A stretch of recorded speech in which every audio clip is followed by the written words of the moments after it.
Api di Bukit Menoreh. Cerita, Esa Mintarja. Audiobook, novel silat. Bab 184. Kelompok-kelompok kecil itu rasa-rasanya sempat mengatur perlawanan sebaik-baiknya. Bahkan mereka dapat memperbaiki kedudukan mereka yang hampir saja tercerai-berai. Tetapi selagi mereka mulai mendesak maju ke dalam pasukan lawan, tiba-tiba telah muncul beberapa orang yang terpencar di beberapa titik pertempuran. Beberapa orang itu ternyata telah menggelisahkan kelompok-kelompok kecil itu. Mereka adalah para pengawal Ki Jalawaja dan pengiring-pengiringnya yang terpercaya. Seperti orang yang guru mereka mengamuk di antara pasukannya. Senjata mereka terayun-ayun mengerikan, sehingga beberapa orang lawan telah jatuh menjadi korban. Beberapa orang pemimpin dari kelompok-kelompok kecil itu pun segera menyadari bahwa orang-orang itu memerlukan lawan yang mampu mengimbangi mereka, sebelum mereka semakin merusakkan pasukannya. Karena itulah maka beberapa orang pemimpin segera menempatkan dirinya untuk menghentikan pembunuhan yang berlarut-larut. Mereka yang merasa dirinya kurang mampu melawan, segera menyusun kekuatan bersama 2 atau 3 orang kawannya. Dalam pada itu, tekanan pada gelar cakra Biuha yang dipimpin oleh Untara pun terasa makin berat, terutama pada pusat gelar itu sendiri. Untara yang harus bertempur melawan Kiai Kelasa Sawit, meskipun ia dibantu oleh senapatinya, harus mengerahkan segenap kemampuannya. Namun demikian, ternyata Kiai Kelasa Sawit masih berhasil mendesaknya terus, sehingga karena itu, maka prajurit-prajurit Pajang yang bertempur di sekitar Untara pun rasa-rasanya terdesak pula mundur. Ki Sumangkar yang menyaksikan pertempuran di pusat gelar itu menarik nafas dalam-dalam. Ia sadar bahwa kekuatan lawan benar-benar tidak dapat diabaikan. Di bagian belakang dari gelar yang melingkar itu, telah dijumpainya seseorang yang memiliki ilmu yang luar biasa, sehingga hampir saja ia berhasil memecahkan dinding gelar. Untunglah bahwa Kiai Gringsing dapat mengambil sikap yang cepat dan agaknya berhasil menyelamatkan gelar itu dengan membuka dindingnya beberapa saat yang justru memberi kesempatan kepada Kiai Jalawaja untuk menerobos masuk, namun yang kemudian segera tertutup kembali. Orang yang memiliki ilmu yang tinggi itu tentu sadar bahwa ia terjebak. Namun agaknya ia sama sekali tidak gentar karenanya, berkata Sumangkar di dalam hatinya. Dan kini ia melihat Untara telah bertempur dengan Kiai Kelasa Sawit, yang ternyata memiliki ilmu yang lebih tinggi dari Untara, senapati Pajang di daerah selatan. Aku tidak dapat tinggal diam, berkata Ki Sumangkar di dalam hatinya. Apalagi karena Ki Sumangkar menyadari bahwa ciri yang ada pada tubuh Kiai Kelasa Sawit itu sangat menarik perhatiannya. Lukisan kelelawar itu memberikan kesan tersendiri padanya, dan terutama tentu bagi Senapati Inggalaga yang berkedudukan di Mataram apabila ia mengetahuinya. Demikianlah maka Sumangkar pun segera mendesak maju di antara para prajurit. Mereka yang melihat kehadiran Sumangkar pun segera menyibak. Beberapa di antara para prajurit telah mengenal orang tua itu. Bahkan di antara mereka tiba-tiba saja telah tumbuh semacam ketenangan karena kehadirannya. Mereka mengenal Ki Sumangkar sebagai seorang yang memiliki ilmu yang sejajar dengan Patih Mantahun dari Jipang yang seolah-olah dianggap mempunyai nyawa rangkap di dalam tubuhnya. Dengan hati-hati Ki Sumangkar mendekati titik pertempuran antara Untara yang dibantu oleh senapati pengapitnya melawan Kiai Kelasa Sawit. Ketika seorang lawan menyerangnya, dengan tanpa berkisar dari tempatnya ia menggeliat. Ketika ujung tombak lawan itu meluncur di sisi lambungnya, maka ia pun segera menangkapnya dan menghentakkannya sehingga tombak itu terlepas dari tangan lawannya. Selagi orang itu termangu-mangu, maka Sumangkar pun telah mematahkan pangkal tombak itu pada lututnya, sehingga orang itu pun segera terjatuh dan kakinya serasa menjadi lumpuh. Beberapa saat lamanya Ki Sumangkar termangu-mangu di dekat Untara. Ia harus menyampaikan laporan tentang sisipan gelar di bagian belakang dari lingkaran cakra itu. Tetapi ia tidak segera mendapat kesempatan. Agaknya Untara benar-benar telah terikat dalam pertempuran yang sangat sengit, sehingga sekejap pun ia tidak dapat berpaling. Ki Sumangkarlah yang kemudian mendekatinya. Hampir tersentuh oleh langkah-langkah pertempuran yang seru itu. Maaf, anak mas, desis Ki Sumangkar. Aku mengganggu pertempuran ini. Untara terkejut mendengar kata-kata itu. Selagi ia memusatkan perhatiannya, ia sama sekali tidak segera mengenal suara siapakah yang didengarnya itu. Karena itu maka pemusatan perlawanannya agak terganggu karenanya. Dan agaknya lawannya telah memanfaatkannya sebaik-baiknya. Terjun langsung memimpin anak buahnya bertempur mati-matian. Selagi Untara berpaling sejenak, melihat siapakah yang telah datang kepadanya itu, Kiai Kelasa Sawit dengan cepat menyiapkan segenap kemampuannya. Yang sekejap itu ternyata telah cukup baginya. Kali ini Kiai Kelasa Sawit tidak meloncat menghantam batu padas, tetapi serangannya telah dilontarkan ke dada Untara. Betapa keras tulang-tulangmu, maka dadamu akan remuk menjadi debu, dan isi tubuhmu akan rontok bersama lepasnya nyawamu. Untara terkejut mendengar suara itu. Tetapi ternyata ia sudah terlambat. Ketika ia kembali memusatkan perhatiannya kepada lawannya, Kiai Kelasa Sawit telah meloncat untuk membenturkan segenap kekuatan yang ada padanya. Untara tidak mendapat kesempatan untuk menghindar. Karena itu, maka ia pun segera merendahkan dirinya pada lututnya sambil menyilangkan senjatanya di muka dadanya, meskipun ia sendiri kurang yakin, apakah ia mampu bertahan pada benturan yang tentu akan segera terjadi. Jika aku gagal, masa sampai disinilah aku melakukan tugasku sebagai Senapati Pajang, desisnya di dalam hati. Sejenak kemudian ia melihat Kiai Kelasa Sawit telah melayang sambil mengayunkan senjatanya untuk membelah tubuh Untara dan mematahkan tulang-tulang iganya, tangannya dan senjatanya sekaligus. Yang terjadi kemudian adalah suatu benturan yang ternyata dahsyat sekali. Setiap orang yang melihat serangan Kiai Kelasa Sawit telah tergetar hatinya dan di luar sadarnya telah menjadi cemas akan nasib Untara. Namun ketika benturan itu terjadi, ternyata Kiai Kelasa Sawit justru terdorong 2 langkah surut. Namun Untara sendiri terkejut melihat benturan yang sangat dahsyat itu. Sejenak ia menggerakkan tangannya yang bersilang di dadanya. Ternyata semuanya masih utuh. Ia tidak menjadi luluh dan sekedar berangan-angan bahwa ia masih hidup. Barulah ia sadar. Di hadapannya berdiri seorang tua yang agaknya telah berkata kepadanya sehingga ia kehilangan pemusatan perlawanannya terhadap Kiai Kelasa Sawit. Tetapi ketika Kiai Kelasa Sawit meloncat menyerangnya dengan kekuatannya yang tiada taranya, maka orang tua itu telah meloncat pula membenturkan dirinya. Orang itu adalah adik seperguruan Mantahun, yang ditakuti bukan saja oleh seluruh Jipang, tetapi juga Pajang. Kiai Kelasa Sawit yang serasa membentur dinding baja itu membelalakkan matanya. Di hadapannya, di dalam cahaya obor melihat seseorang yang berwajah merah membara karena pengerahan kekuatan dan kemarahan bercampur baur. Setan alas! Kiai Kelasa Sawit menggeram. Siapakah kau, hantu tua? Orang yang telah membenturkan kekuatannya pada kekuatan Kiai Kelasa Sawit lewat senjatanya tanpa bergeser dari tempatnya itu menjawab. Aku Sumangkar, Kiai. Aku tidak dapat membiarkan kau berbuat licik. Selagi Angger Untara sekedar melepaskan perhatiannya atas pertempuran ini, kau mempergunakan kesempatan dan langsung akan menghancurkannya. Kiai Kelasa Sawit menggeram. Sumangkar. Jadi namamu Sumangkar. Aku pernah mendengar nama itu. Nama yang pernah dikenal oleh setiap orang Jipang pada masa kejayaannya. Bukankah kau adik seperguruan Ki Patih Mantahun? Kau pernah mendengar namaku, bertanya Sumangkar. Semua orang Jipang dan Pajang, desis Kiai Kelasa Sawit. Lalu, pantas kau berhasil membentur kekuatan puncakku. Tanpa kau Untara tentu sudah menjadi reruntuhan tulang dan daging yang basah oleh darahnya sendiri. Mungkin justru karena kelicikanmu. Tetapi beradu dada belum tentu kau berhasil. Gila. Coba minggirlah. Aku akan melihat kemampuan Untara mempertahankan dirinya atas kekuatan puncakku. Itu tidak perlu. Sekarang marilah kita berhadapan. Akulah yang mengambil alih arena itu. Kiai Kelasa Sawit menggeram.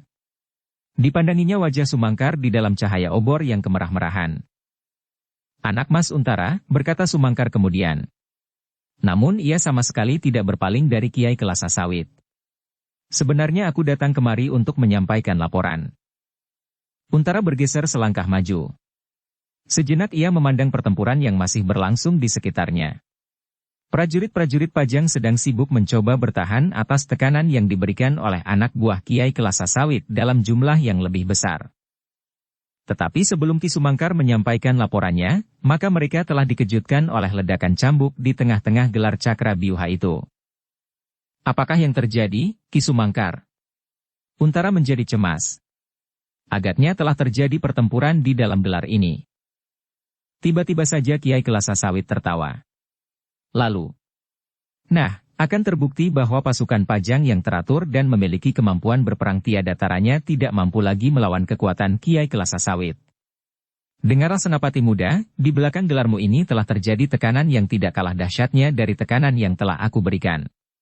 Seorang yang memiliki kemampuan yang tidak ada bandingnya, bahkan dengan beberapa kelebihan daripadaku, telah berhasil memecahkan dinding gelarmu yang ditandai dengan panji-panji, umbul-umbul dan tunggul kebesaran sebagai pertanda keunggulan Pajang. Orang itu bernama Kiai Jalawaja. Ialah yang berada di dalam lingkaran gelarmu sekarang ini. Untara mengerutkan keningnya. Namun untuk sesaat ia masih menunggu penjelasan Ki Sumangkar, yang sejenak kemudian berkata, "Benar, Angger Untara. Seseorang telah memasuki gelar cakra biuha ini. Tetapi bukan karena dinding gelar ini dipecahkan. Kiai Gringsing mendahului keputusan Angger untuk membuka dinding gelar itu sementara, dan memberi kesempatan seseorang yang barangkali yang bernama Jalawaja itu untuk masuk. Jadi, desis Untara. Gelar itu telah menutup kembali." "Itu tidak ada artinya," teriak Kiai Kelasa Sawit. "Kiai Jalawaja akan menghancurkan gelarmu dari dalam." Ki Sumangkar masih akan menjawab.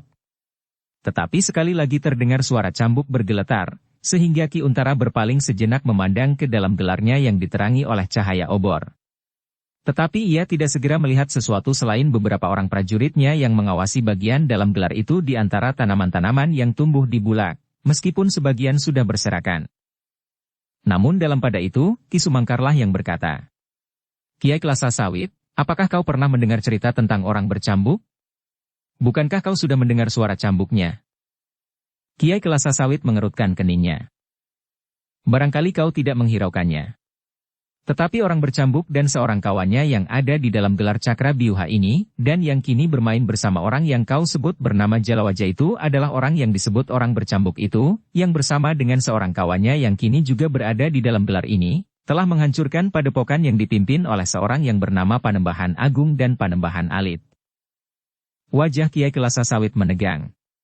Sesaat ia termangu-mangu, sehingga dengan demikian, maka Ki Sumangkar yang dengan sengaja menyebut nama Panembahan Agung telah menemukan jalur hubungan antara Kiai Jalawaja dengan Panembahan Agung yang sudah tidak ada lagi. Atau malahan orang-orang inilah yang telah melanjutkan perjuangan Panembahan Agung itu meskipun masing-masing mempunyai sikap dan pendirian yang berbeda. Sumangkar masih bertanya kepada diri sendiri, karena ia pun mengetahui bahwa di antara pimpinan-pimpinan gerakan yang melawan Pajang maupun Mataram itu yang nampaknya dapat bekerja bersama, namun yang sebenarnya terdapat banyak pertentangan pendapat dan sikap di antara mereka sendiri. Dan yang lebih menarik perhatian Sumangkar pada orang itu adalah lukisan kelelawar yang ada di dadanya. Tetapi hampir tidak mungkin menangkapnya hidup-hidup, berkata Sumangkar di dalam hatinya. Meskipun aku bekerja bersama Kiai Gringsing dan Ki Waskita sekaligus.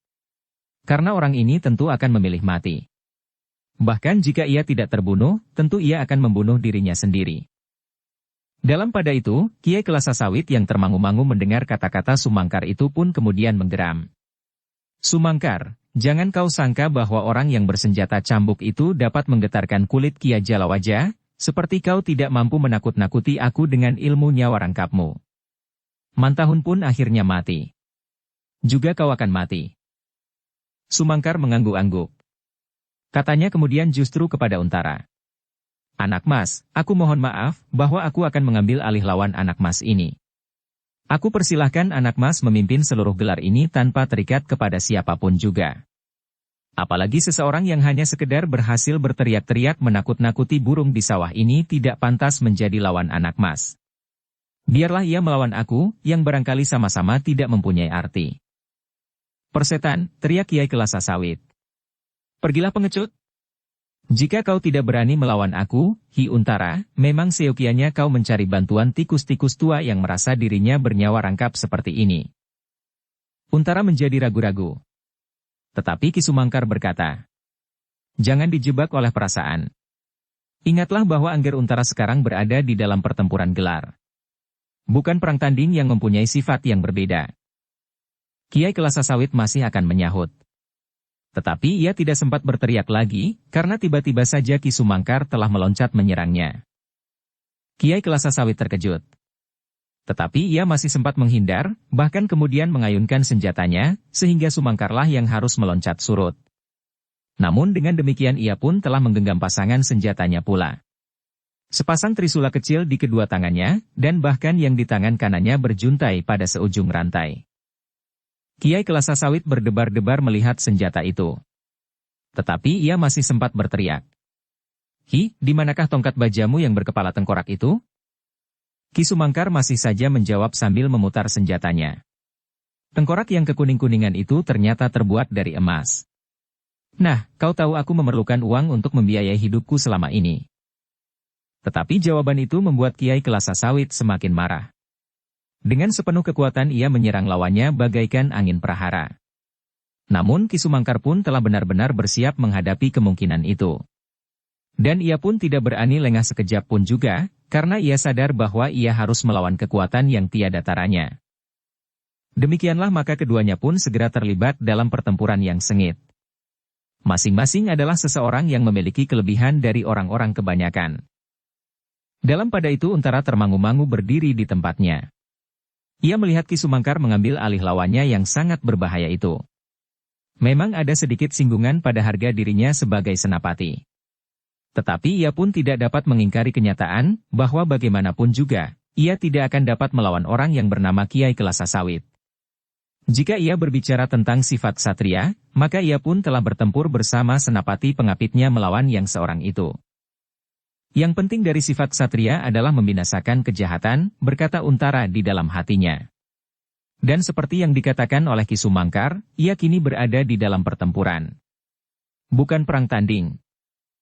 Karena itulah maka ia pun melepaskan lawannya kepada Sumangkar, dan langsung memimpin seluruh pertempuran. Ia tidak lagi terikat dengan seorang lawan. Apalagi lawan setangguh Kiai Kelasa Sawit. Karena itulah maka Untara pun berusaha untuk mendesak lawan-lawannya di pusat gelarnya. Setidak-tidaknya ia berusaha agar dinding gelarnya di pusat gelar itu tidak semakin terdesak surut. Sementara Ki Sumangkar bertempur di pusat gelar, maka Kiai Gringsing pun ternyata telah bertempur melawan Kiai Jalawaja yang berada di tengah-tengah gelar Cakra Biuha. Meskipun Kiai Jalawaja masih belum pernah secara pribadi bertemu dengan Kiai Gringsing, namun ternyata bahwa cambuk Kiai Gringsing telah membuatnya berdebar-debar. "Jadi kaukah orang yang selama ini dibicarakan orang?" bertanya Kiai Jalawaja. "Kenapa?" Kiai Gringsing ganti bertanya. "Suara cambukmu bagaikan ledakan petir di langit. Seluruh Pajang telah mendengarnya. Dan aku pun telah mendengarnya pula. Kini agaknya aku mendapat kehormatan untuk berhadapan dengan orang yang namanya bagaikan nama terpenting dalam dongeng yang mengasyikkan itu. Aku memang senang mendengar dongeng-dongeng yang menarik. Dan tentang dirimu sendiri?" "Ya." Kiai Jalawaja menggeram. Serangannya menjadi semakin dahsyat, sehingga setiap kali suara cambuk Kiai Gringsing pun harus meledak memekakkan telinga. Sementara itu Ki Waskita masih sempat menyaksikan perkelahian yang semakin seru pula antara para pengawal dari Tambak Wedi melawan prajurit-prajurit Pajang di dalam lingkaran gelar itu pula. Mereka adalah orang-orang Tambak Wedi yang berhasil menyusup bersama Kiai Jalawaja, selagi dinding gelar itu dibuka, tetapi yang kemudian mengatup kembali. Tetapi kekuatan dari Tambak Wedi yang berada di dalam gelar itu hanyalah terbatas sekali, sehingga dalam waktu yang singkat segera dapat dibatasi geraknya meskipun masih belum dapat dilumpuhkan, karena prajurit Pajang yang bertugas menguasai mereka pun terbatas pula. Dengan demikian maka pusat perhatian setiap orang di dalam gelar itu tertuju kepada pertempuran antara Kiai Gringsing melawan Kiai Jalawaja yang tidak menyangka bahwa ia akan bertemu dengan lawan yang mendebarkan jantung. Selagi Kiai Gringsing bertempur melawan Kiai Jalawaja, maka Ki Waskita pun masih saja berdiri termangu-mangu. Sekilas terbersit niatnya untuk membuat bayang-bayang di dalam pertempuran itu. Tetapi niatnya diurungkan, karena dengan demikian prajurit Pajang sendiri akan dapat menjadi bingung. Karena itulah maka ia masih saja berdiri termangu-mangu memandangi arena yang semakin mengerikan. Terutama di dinding gelar yang mendapat serangan bagaikan mengalirnya ombak dari tengah lautan. Beruntun. Tetapi dinding gelar itu bagaikan batu-batu karang yang kokoh dan tidak tergoyahkan, sehingga benturan ombak itu sama sekali tidak berhasil memecahkannya. Bahkan terlempar kembali ke dalam arusnya sendiri. Tetapi selagi berdiri termangu-mangu, Ki Waskita mengerutkan keningnya melihat seseorang yang dengan garangnya bertempur di antara orang-orang tampak wedi.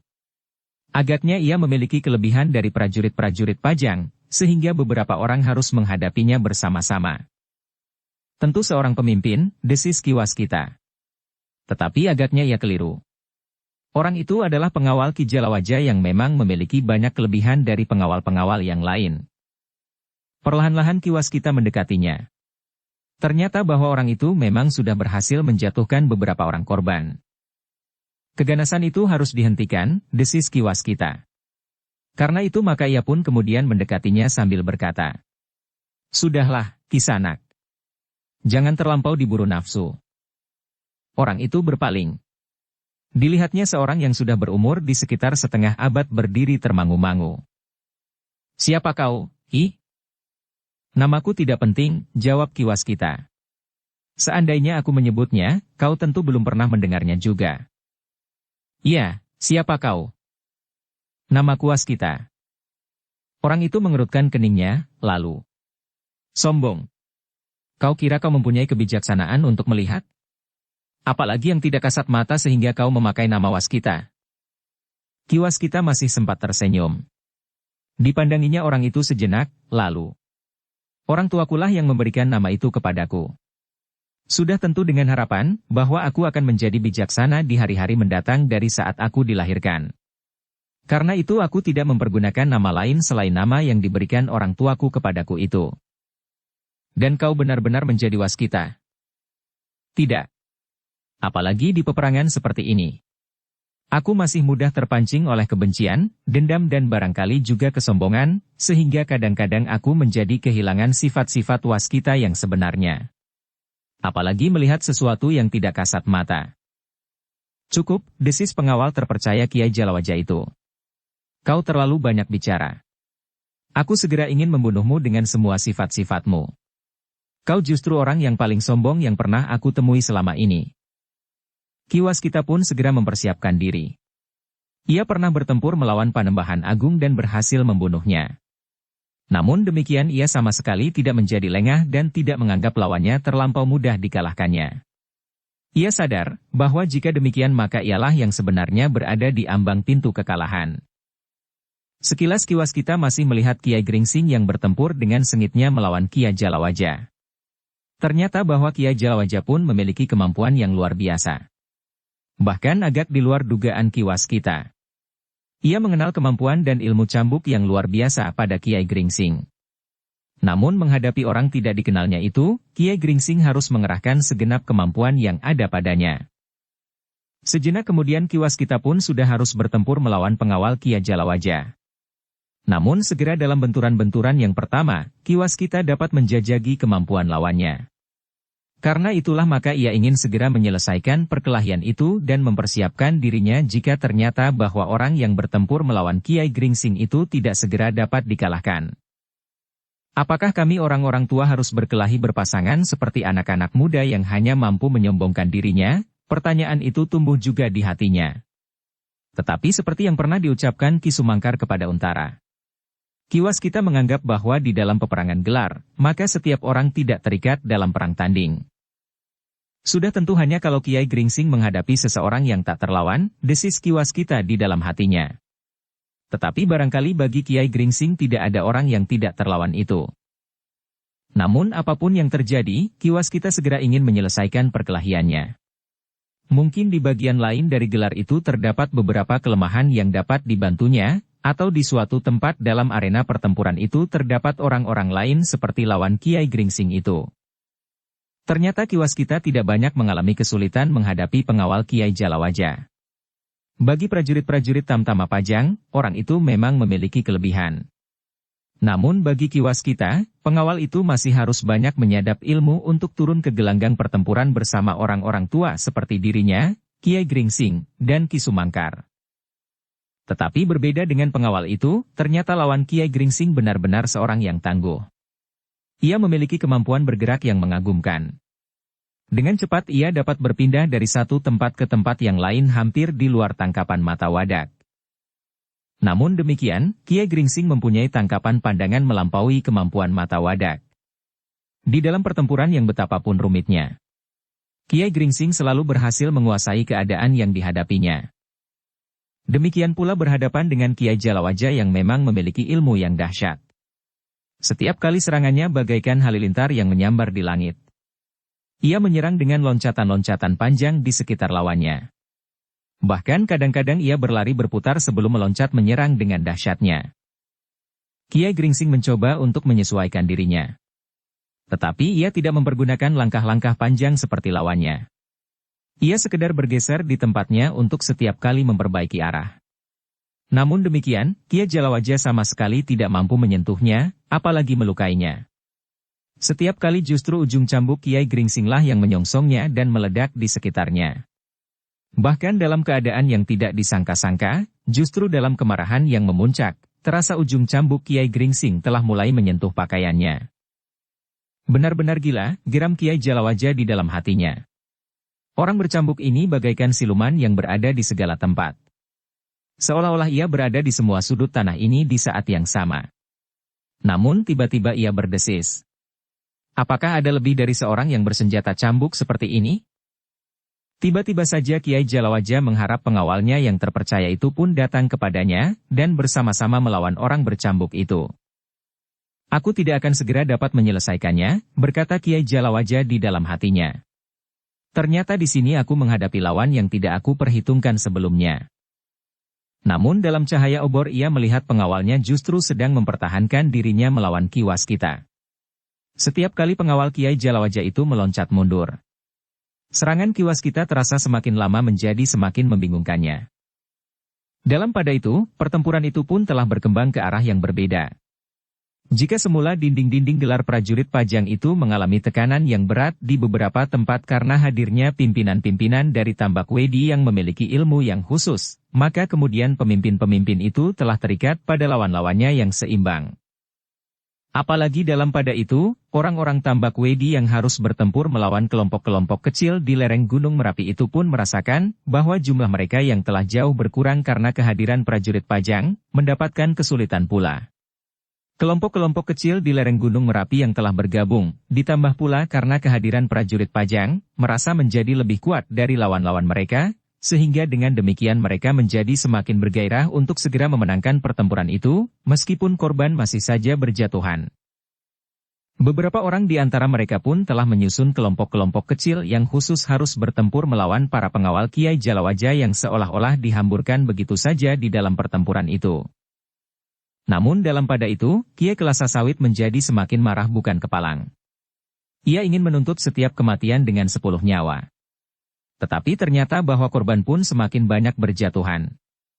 Apalagi sebelum ia puas melepaskan dendamnya dengan membunuh Untara, tiba-tiba saja telah hadir seseorang yang namanya pernah didengarnya sebagai adik seperguruan Patih Mantahun yang pernah dianggap mempunyai nyawa rangkap karena kelebihannya. Gila! Teriak Kiai Kelasa Sawit tiba-tiba karena desakan kemarahan yang tidak tertahankan. Sumangkar mengerutkan keningnya. Tetapi ia bertempur terus. Dengan senjatanya ia mencoba untuk menghentikan desakan Kiai Kelasa Sawit, sehingga dengan demikian berpengaruh pula bagi seluruh pasukan Tambak Wedi yang ada di hadapan pusat gelar Cakra Biuha itu. Sementara orang-orang Tambak Wedi yang harus bertempur melawan kelompok-kelompok kecil yang sudah bergabung itu mulai terdesak, maka ternyata Untara mulai berhasil menggerakkan gelarnya menurut rencananya. Agaknya karena Kiai Kelasa Sawit yang sudah diikat dalam perkelahian melawan Ki Sumangkar dan Kiai Jalawaja dan seorang pengawalnya disertai beberapa orang yang bersamanya, telah berada justru di dalam gelar, maka usaha Untara perlahan-lahan dapat dilakukannya. Ketika saatnya dianggap tepat, nampaklah sebuah isyarat yang meloncat di udara. Sebuah panah senderen yang mengaum di gelapnya malam, namun dalam hiruk-pikuknya pertempuran. Setiap senapati Pajang menyadari bahwa mereka harus bekerja lebih keras untuk dapat bergerak memperluas lingkaran gelarnya. Menurut rencana, semakin lama akan menjadi semakin luas dan mencakup seluruh arena pertempuran, termasuk arena pertempuran di luar gelar antara orang-orang Tambak Wedi melawan kelompok-kelompok kecil yang sudah bergabung itu. Tetapi meskipun gelar itu dapat bergerak dan berkembang, namun hanya perlahan-lahan sekali, karena tekanan yang masih saja terasa pada dinding gelar itu di setiap gerigi. Untara yang telah bebas memimpin pasukannya itu pun telah mencoba melihat pada bagian-bagian lain dari prajurit-prajuritnya. Bahkan ia pun telah mendekati arena pertempuran di dalam lingkaran gelarnya antara Kiai Gringsing dan Kiai Jalawaja. Sejenak Untara menjadi tegang. Ternyata bahwa di dalam pasukan lawan terdapat orang-orang seperti Kiai Jalawaja dan Kiai Kelasa Sawit. Apakah jadinya, jika tidak secara kebetulan Kiai Gringsing, Ki Sumangkar dan Ki Waskita tidak berada di Jati Anom pada saat ini, terbersit pula pertanyaan di dalam hatinya. Namun di sudut lain ia menjawab sebagai seorang prajurit. Aku akan membinasakannya. Meskipun barangkali dengan cara yang lain dan korban akan jatuh lebih banyak. Meskipun demikian Untara masih juga merenungi pertempuran ini sesaat. Ia bahkan dicengkam oleh keheranan, bahwa di dalam lingkungan yang tidak banyak dikenal itu, terdapat orang yang pilih tanding seperti Kiai Kelasa Sawit dan Kiai Jalawaja. Tidak hanya mereka, desis Untara.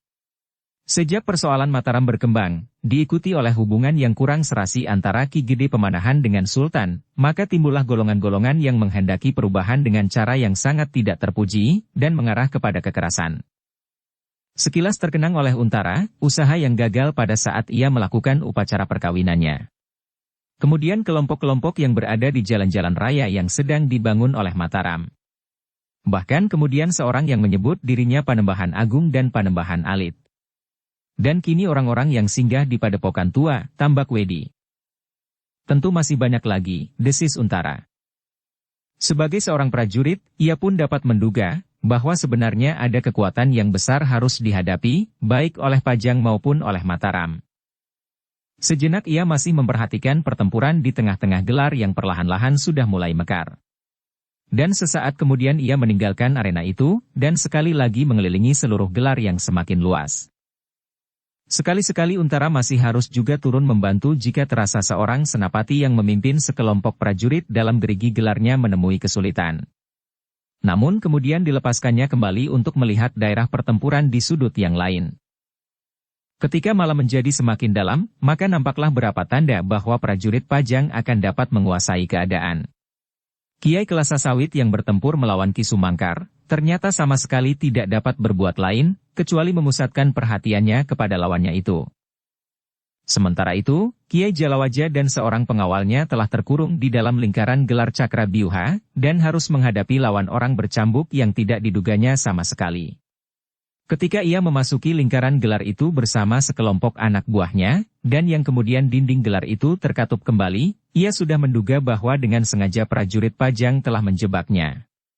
Tetapi, saat itu ia merasa bahwa ia tidak akan dapat dihalang-halangi oleh siapapun.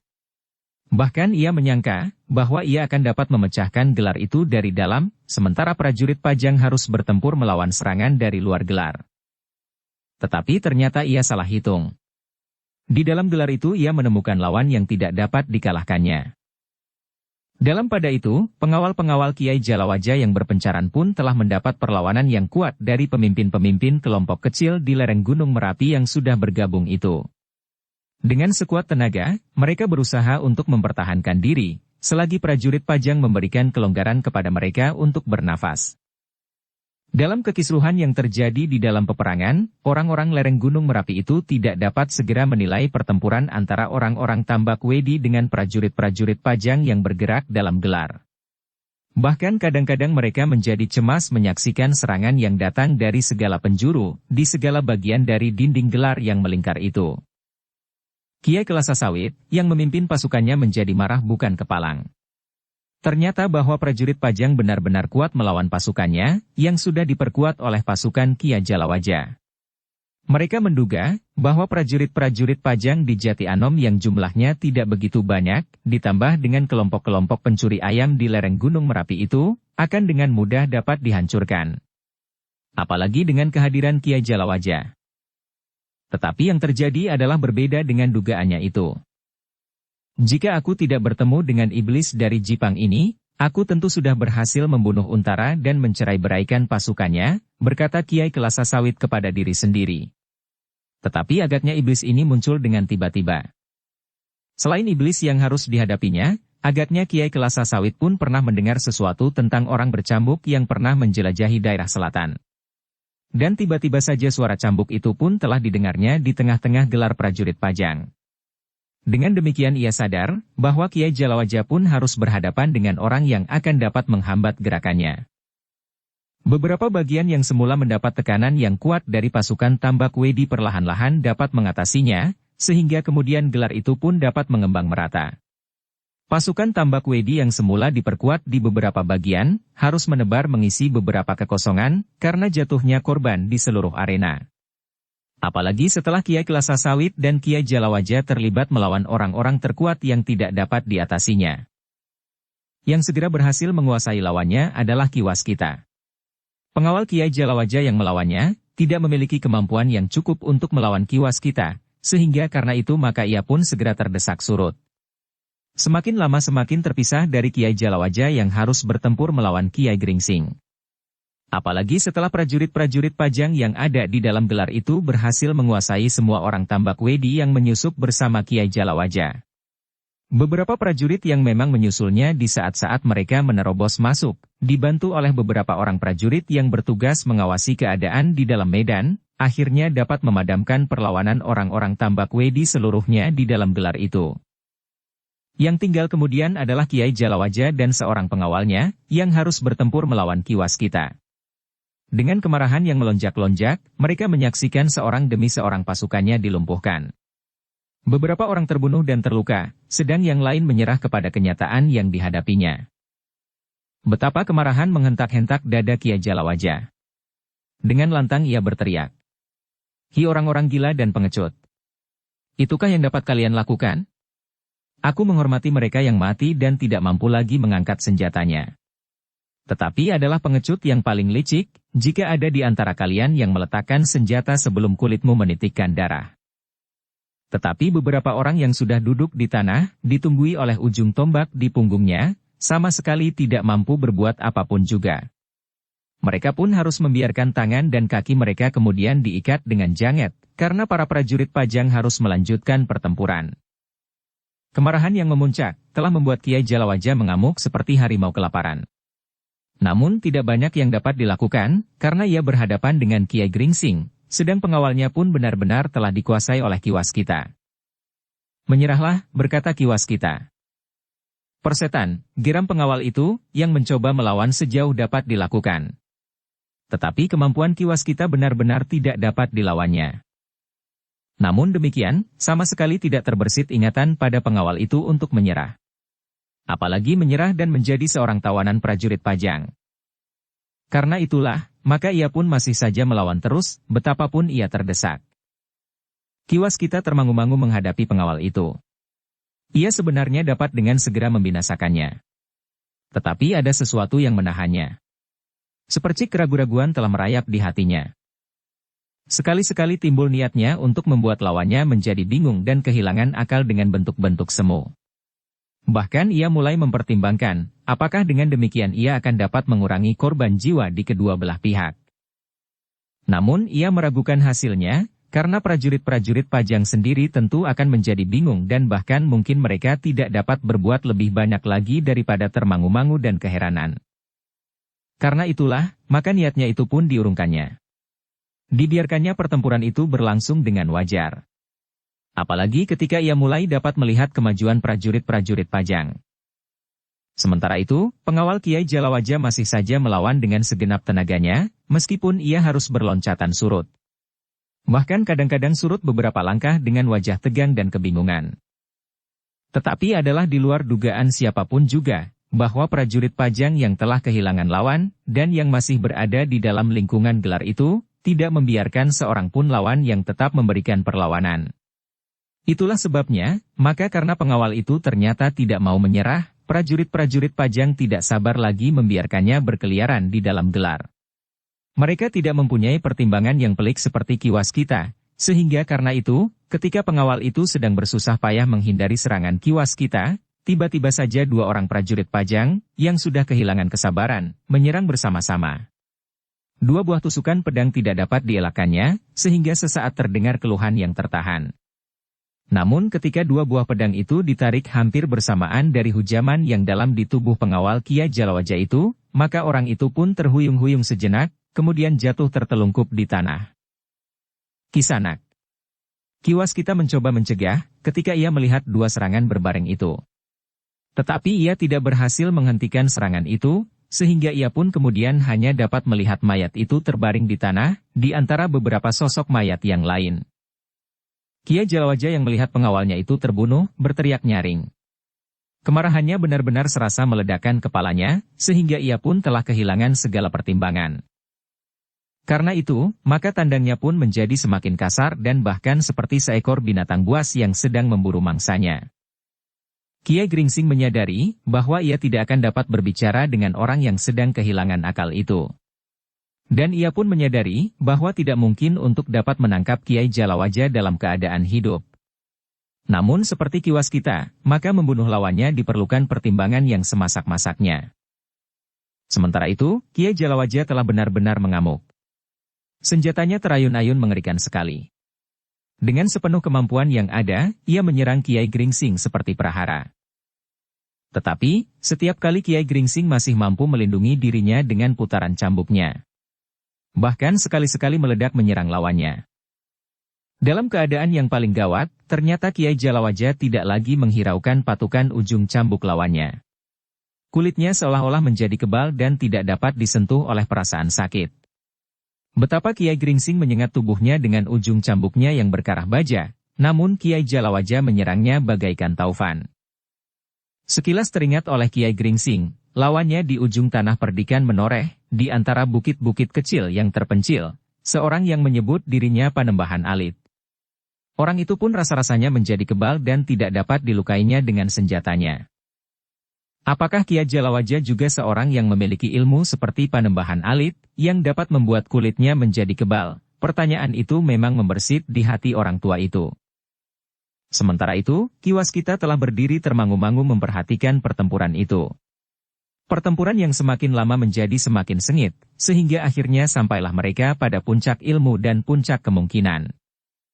Prajurit-prajurit Pajang yang kurang dapat menilai keadaan, dan menganggap Kiai Jalawaja adalah orang yang hanya sekedar keras kepala seperti pengawalnya, mencoba menyerangnya pada saat orang itu meloncat selangkah surut.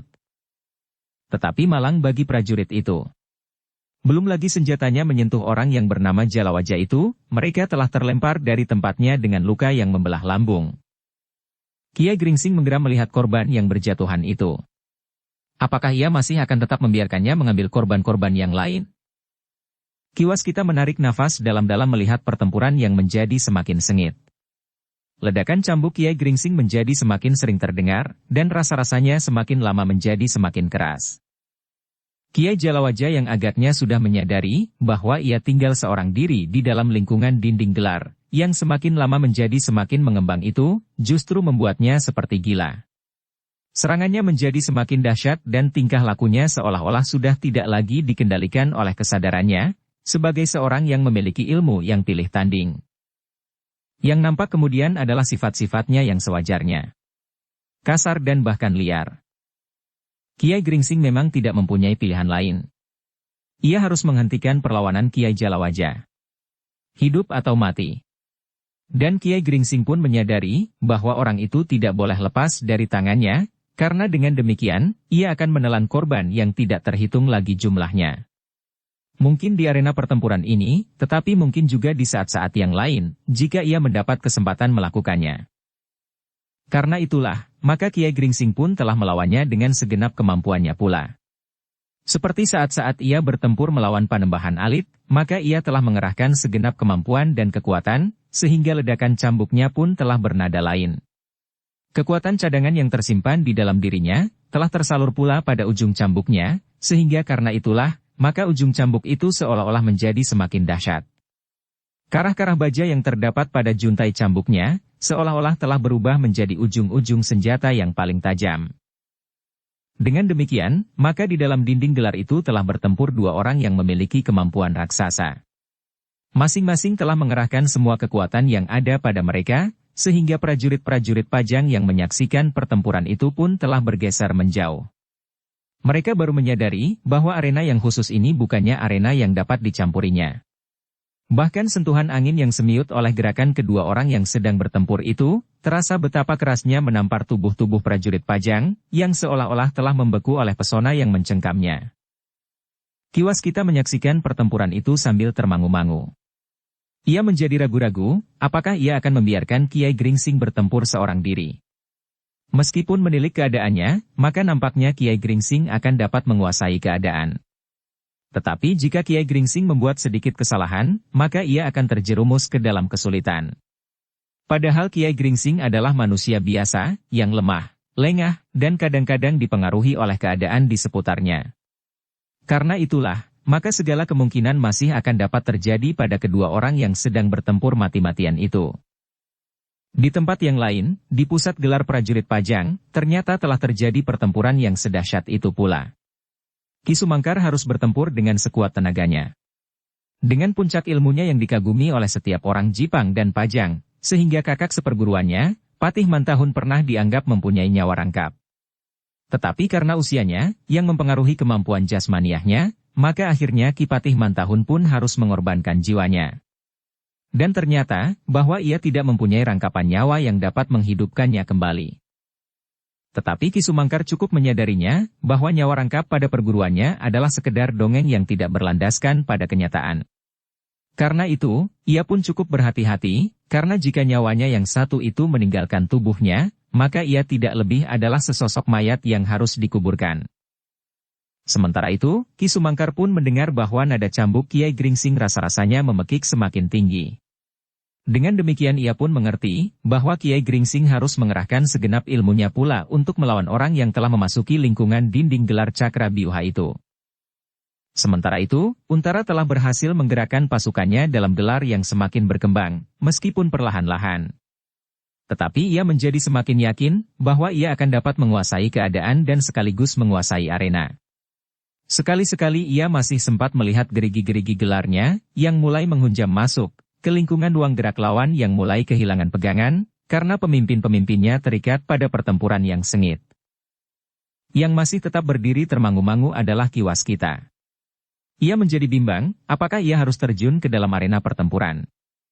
Meskipun Kiai Gringsing tidak sedang melakukan perang tanding, tetapi ia merasa segan pula untuk mengganggunya, jika ia tidak merasa yakin bahwa Kiai Gringsing menyetujuinya.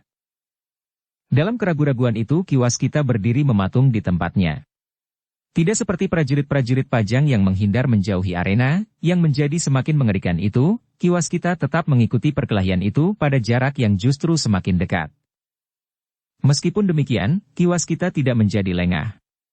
Untuk menyatakan maksudnya, bahwa ia akan mempercepat penyelesaian pertempuran itu, sehingga perang keseluruhan pun akan semakin cepat berakhir, dan korban pun dapat dibatasi, maka Ki Waskita telah melepas ikat kepalanya dan membelitkannya di tangan kirinya. Ternyata Kiai Gringsing pun sempat melihat dan mengerti maksudnya. Tetapi Kiai Gringsing tidak segera memberikan tanggapan apapun juga. Dalam pada itu, Kiai Jalawaja benar-benar telah mengamuk. Tidak ada orang lain yang berani berdiri dekat perkelahian itu selain Ki Waskita, yang ternyata telah menarik perhatiannya.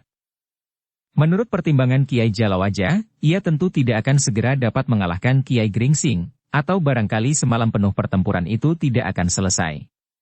Karena itu, ia harus mendapatkan korban-korban baru yang lain sebanyak-banyaknya.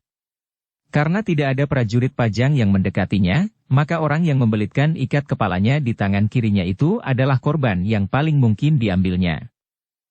Demikianlah, selagi perkelahian itu berlangsung dengan sengitnya. Kiai Jalawaja masih sempat bergeser sedikit demi sedikit mendekati Ki Waskita yang berdiri termangu-mangu. Agaknya Ki Waskita dan bahkan Kiai Gringsing dapat menangkap maksud Kiai Jalawaja. Karena itulah, maka Ki Waskita pun telah mempersiapkan diri menghadapi segala kemungkinan. Sedang Kiai Gringsing agaknya sengaja tidak menghalang-halanginya. Dengan demikian Ki Waskita dapat menduga, bahwa Kiai Gringsing memang tidak berkeberatan jika ia membantu mempercepat penyelesaian. Sejenak kemudian, yang ditunggu itu pun terjadilah. Namun ternyata bahwa setiap prajurit Pajang telah dicemaskan oleh sikap Ki Waskita yang seperti seseorang yang tidak mengetahui bahaya yang mengancamnya, berdiri termangu-mangu di pinggir arena yang mengerikan. Bahkan seorang prajurit telah mencoba berteriak memanggilnya. "Hi, Kiai. Jangan berdiri saja di situ." Tetapi kawannya berbisik. Ia telah memenangkan perkelahian melawan salah seorang dari orang-orang Tambak Wedi. Tetapi bukan yang seorang ini. Agaknya ia adalah pemimpinnya. Sedangkan lawan yang mati itu pun bukan karena orang tua itu. Tetapi dua orang prajurit telah membantunya dan menusuk lawannya bersama-sama. Kawannya terdiam.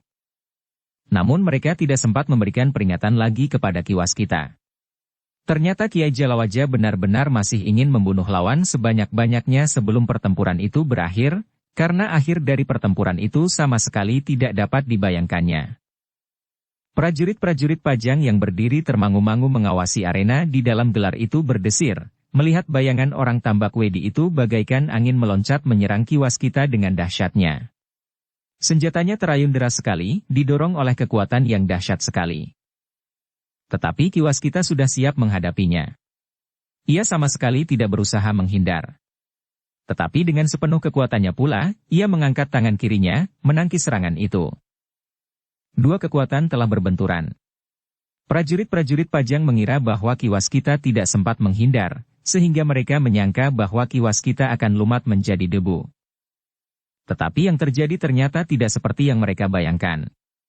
Senjata orang Tambak Wedi yang memiliki kemampuan luar biasa itu telah membentur ikat kepala yang membelit di tangan kiri Kiwaskita. Akibatnya benar-benar tidak terduga. Senjata Kiai Jalawaja justru terpental, sehingga Kiai Jalawaja sendiri telah terdorong selangkah surut sementara Kiwaskita berdiri tegak di tempatnya, seolah-olah sebuah patung baja yang tidak tergoyahkan. Kiai Jalawaja yang tidak menduga bahwa orang yang berdiri termangu-mangu di pinggir arena itu pun orang yang memiliki ilmu yang tinggi, benar-benar terkejut bukan buatan. Karena itulah, maka sejenak ia kehilangan keseimbangan. Hampir saja ia jatuh terlentang. Untunglah bahwa ia masih mampu bertahan. Namun pada saat yang bersamaan Kiai Gringsing telah berdiri di belakangnya. Dengan ujung cambuknya, ia sengaja hanya menyentuh tubuh Kiai Jalawaja yang belum tegak benar, sekedar untuk memperingatkannya bahwa ujung cambuk itu mampu berbuat lebih jauh dalam keadaannya seperti itu. Kiai, berkata Kiai Gringsing. Aku tahu bahwa kau adalah seorang pemimpin. Karena itu, kau dapat berbuat banyak. Kau dapat menghentikan pertumpahan darah yang berlarut-larut ini, dan kemudian mempertimbangkan langkah-langkah selanjutnya. Kata-kata Kiai Gringsing itu pun mengejutkan pula. Sentuhan yang justru perlahan-lahan mengenai tubuhnya, adalah suatu penghinaan bagi Kiai Jalawaja. Apalagi pernyataan Kiai Gringsing itu tidak ada arti lain daripada memerintahkan kepadanya untuk menyerah. Gila, teriak Kiai Jalawaja. Suaranya menggelegar di seluruh medan. Aku akan membunuh semua orang. Kiai Gringsing berdiri tegak dengan kaki renggang. Cambuknya dipeganginya dengan tangan kanan, sedang ujung juntainya dipegangnya dengan tangan kiri. Katanya kemudian, jika kita yang tua-tua tidak berbuat sesuatu, maka korban akan semakin banyak. Dan apakah arti dari kematian-kematian itu, selain pemuasan nafsu saja? Akhir dari pertempuran ini sudah membayang. Kau sebagai seorang senopati perang, dimanapun kau berpihak, tentu sudah dapat memperhitungkan. Kau tidak dapat mencari kepuasanmu sendiri, berdiri di tengah-tengah gelar musuh dan berusaha membinasakan lawan sebanyak-banyaknya, sementara anak buahmu sendiri terbunuh seperti batang ilalang. Tutup mulutmu pengecut, teriak Kiai Jalawaja. Kita sama-sama pengecut, sahut Kiwaskita. Mungkin kami tidak berani melihat kenyataan yang kau hadapi. Persetan. Aku akan bertempur. Di medan hanya ada dua pilihan bagiku. Membunuh atau dibunuh. Tak ada pilihan lain, bertanya Kiai Gringsing. Kita mempunyai bahasa yang dapat kita pergunakan untuk menyatakan perasaan kita masing-masing. Kata-kata Kiai Gringsing itu telah menyentuh dasar hati Kiai Jalawaja yang paling dalam. Tetapi ia telah mengeraskan perasaannya, sehingga dengan nada kasar ia membentak. Bahasa yang paling baik di peperangan, adalah ujung senjata. Dan arti yang paling sempurna dari setiap langkah seseorang yang bertempur di medan, adalah kematian. Kiwaskita menarik nafas. Katanya, Kiai, kau adalah orang yang memiliki kelebihan dari orang kebanyakan. Tetapi ternyata hatimu keras, sekeras batu hitam. Kenapa kau tidak mau mempergunakan sedikit kebijaksanaan? Cukup, orang-orang dungu. Kau tidak akan dapat mempengaruhi aku untuk menyerah dengan cara apapun juga. Aku bukan anak-anak yang dapat kau bujuk seperti itu. Kiai Gringsing masih sempat menghindar. Tetapi Kiai Jalawaja menyerangnya seperti prahara. Kiai Gringsing masih sempat menghindar. Tetapi Kiai Jalawaja tidak mau memberinya kesempatan. Dengan kecepatan yang hampir tidak dapat diikuti dengan mata wadak, maka tubuhnya bagaikan terbang dengan senjata teracu menyerang Kiai Gringsing sekali lagi. Kiai Gringsing tidak dapat sekedar menghindar. Ketika ia merasa dirinya justru terdesak, maka kembali cambuknya telah meledak dengan nada yang tinggi, pertanda bahwa ia telah melepaskan semua kemampuan ilmu yang ada padanya. Dalam kegelapan hati, Kiai Jalawaja tidak menghiraukan lagi patukan senjata lawannya. Karena itu, segores jalur merah telah membekas di punggungnya yang terbuka, karena bajunya yang telah tersayat pula oleh ujung cambuk Kiai Gringsing. Bahkan nampak bekas-bekas yang kehitam-hitaman, seolah-olah baju Kiai Jalawaja telah disobek oleh nyala bara api. Tetapi Kiai Jalawaja sama sekali tidak berniat untuk mengakhiri pertempuran dengan cara yang paling hina. Menyerah seperti beberapa orang yang tidak sempat berbuat apapun juga lagi. Dengan gigihnya Kiai Jalawaja bertempur terus. Sekali-kali ia terdesak surut, dan dalam keadaan yang tiba-tiba ia pun telah menyerang Ki Waskita pula. Orang yang keras hati, desis Ki Waskita kepada diri sendiri. Dengan demikian, maka prajurit-prajurit Pajang yang bertugas di dalam lingkaran dinding gelar yang semakin terbuka itu pun sama sekali tidak berani mendekat lagi. Mereka sadar bahwa Kiai Jalawaja telah mengamuk. Ia berbuat apapun juga untuk membunuh lawan. Bahkan dengan perbuatan-perbuatan di luar perhitungan nalar. Akhirnya Ki Waskita dan Kiai Gringsing tidak dapat membuat pertimbangan lain. Cara yang paling singkat untuk mengakhiri pertempuran adalah kematian. Meskipun kematian bukan akhir yang paling baik. Sebenarnya kedua orang itu bukan bermaksud membunuh Kiai Jalawaja. Tetapi hasil perbuatannya. Tidak ada cara yang paling baik untuk menghentikan berkembangnya perdu berduri yang merambat di pepohonan dan kebun bunga, selain memotong pangkal batangnya. Demikianlah, maka kedua orang itu pun seolah-olah menemukan kesepakatan, meskipun mereka tidak sempat berunding. Dengan hati-hati keduanya segera mempersiapkan diri untuk menentukan akhir dari perkelahian itu. Marilah orang-orang licik, geram Kiai Jalawaja. Aku kira orang yang selama ini ditakuti dan disegani adalah seorang jantan. Orang bercambuk itu ternyata hanyalah seekor kelinci betina yang ketakutan melihat serigala di medan perang. Kiai, berkata Kiai Gringsing. Masih ada jalan lain untuk menyelesaikan pertikaian ini. Aku adalah laki-laki. Semua persoalan terhenti sampai batas harga diri dan ketamakan. Karena itu, maka tidak ada pilihan lain kecuali menghentikan semua perbuatan yang dapat dilakukan oleh orang yang sakti itu. Sama sekali tidak ada tanda-tanda sepercik pun, bahwa pada suatu saat akan tumbuh penyesalan di hatinya, bahwa ia telah memilih jalan yang salah. Demikianlah, maka kemudian Kiai Gringsing dan Ki Waskita pun maju bersama. Sambil mengayunkan cambuknya, Kiai Gringsing berkata, "Maafkan aku, Kisanak. Aku terpaksa berbuat seperti prajurit di perang berubuh, bukan perbuatan dalam perang tanding. Aku tidak ingin gagal dan korban akan semakin banyak berjatuhan." Persetan, orang itu menggeram. Demikianlah, maka Kiai Gringsing dan Ki Waskita telah bertempur bersama-sama melawan Kiai Jalawaja. Betapapun sakti dan mumpuninya orang itu, namun ia tidak mempunyai banyak kesempatan. Setiap kali ujung cambuk Kiai Gringsing yang didasari atas segala kekuatan yang ada padanya telah menyentuh tubuhnya. Sementara itu, Ki Waskita selalu mendesaknya agar tidak sempat menghindar terlampau jauh. Kiai Jalawaja pun telah mengerahkan segenap kemampuannya. Ia sadar bahwa yang sebenarnya mempergunakan senjatanya hanyalah Kiai Gringsing. Sedang orang yang satu lagi, sekedar menjaganya untuk tidak lepas dari sentuhan cambuk itu. Namun ternyata bahwa kemampuan ilmunya yang membuat kulitnya seolah-olah kebal, tidak mampu bertahan atas puncak ilmu Kiai Gringsing yang tersalur lewat cambuknya.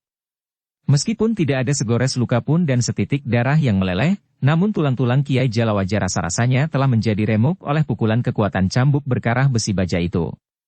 Dengan demikian, maka lambat laun tenaganya pun bagaikan terhisap dari tubuhnya yang menjadi lemah dan tidak berdaya lagi. Pada saat-saat terakhir itu, ketika terasa maut tidak lagi dapat dihindari, Kiai Jalawaja pun segera mengamuk dengan sisa tenaganya. Ia memang mengharap, senjata Kiai Gringsing itu bukan sekedar melumpuhkannya, tetapi membunuhnya. Tetapi, Kiai Gringsing dan Ki Waskita berbuat lain. Ketika Kiai Jalawaja seolah-olah sudah kehilangan kemampuannya, maka mereka berdua tidak berbuat apa-apa lagi selain memancing kemarahan pimpinan kelompok yang tidak mereka kenal itu. Ternyata sebagian usaha mereka berhasil. Kiai Jalawaja benar-benar kehilangan akal. Dengan membabi buta ia menyerang Kiai Gringsing, yang dengan cekatan menghindar. Kemudian Ki Waskitalah yang seakan-akan berada pada jarak jangkaunya. Dengan kemarahan yang menghentak dadanya, ia menerkamnya. Tetapi Ki Waskita pun berhasil menyingkir dari cengkeramannya. Demikianlah, pada saat-saat pertempuran itu mulai dibayangi oleh akhir yang suram bagi orang-orang Tambak Wedi, Ki Jalawaja benar-benar telah kehilangan semua kekuatannya. Ia benar-benar sudah tidak mampu lagi berbuat sesuatu. Apalagi bertempur melawan Kiai Gringsing atau Ki Waskita. Ketika kemudian cambuk Kiai Gringsing meledak lagi dan mengenai tubuhnya, maka ia pun menggeliat dengan gigi yang gemeretak. Tetapi kemudian terhuyung-huyung. Kiai Jalawaja benar-benar tidak mampu bertahan lagi. Dengan lemahnya ia pun jatuh terduduk. Kiai Gringsing mendekatinya dengan hati-hati. Ia masih mempertimbangkan bahwa hentakan yang terakhir masih mungkin menerkamnya dan melukainya. Tetapi agaknya Kiai Jalawaja benar-benar sudah tidak berdaya. "Kisanak," berkata Kiai Gringsing. "Memang tidak ada pilihan lain bagimu." Kiai Jalawaja tidak menjawab. "Kau akan tetap dihormati sebagai seorang yang memiliki kemampuan di luar kebanyakan orang." Kiai Jalawaja sama sekali tidak menjawab. Nafasnya terengah-engah dan wajahnya menjadi semakin pucat. Sejenak Kiai Gringsing dan Ki Waskita termangu-mangu. Mereka mulai berpengharapan bahwa mereka akan dapat menangkap orang yang tidak mereka kenal, tetapi memiliki kelebihan itu. Di saat orang yang tidak terluka oleh senjata itu kehabisan kekuatan dan tenaga, maka beberapa serangan cambuk akan dapat membuatnya pingsan. Tetapi wajah Kiai Gringsing dan Ki Waskita menjadi tegang, ketika mereka melihat orang itu menggeliat. Kemudian perlahan-lahan ia membaringkan dirinya sambil menyilangkan tangannya. "Kisanak," desis Kiai Gringsing sambil mendekatinya, meskipun ia tetap berwaspada. "Tidak seorang pun dapat menjamah tubuhku selagi aku masih bernafas." "Apakah maksudmu?" "Aku akan mati." "Tidak. Kau memiliki ketahanan tubuh tidak terhingga. Kulitmu seolah-olah tidak terluka oleh cambukku. Kau memang orang gila. Tidak ada seorang pun yang dapat melukai kulitku. Kau pun tidak. Tetapi kau meremukan tulang-tulangku. Tetapi kau tidak akan mati." "Memang tidak. Kau tidak akan dapat membunuhku. Cambukmu juga tidak. Tetapi aku dapat membunuh diriku sendiri." "Kisanak." Kiai Gringsing bergeser semakin dekat. Tiba-tiba orang itu tertawa. Suaranya terdengar dalam sekali, seolah-olah berpusar di dalam dadanya. Namun suara itu semakin lama menjadi semakin lambat. Katanya, "Kalian memang bodoh. Seharusnya kalian tahu bahwa orang seperti Jalawaja tidak akan membiarkan dirinya menjadi tawanan." "Jalawaja," desis Kiai Gringsing dan Ki Waskita hampir berbareng. "Aku tidak menyangka bahwa aku harus mati di sini.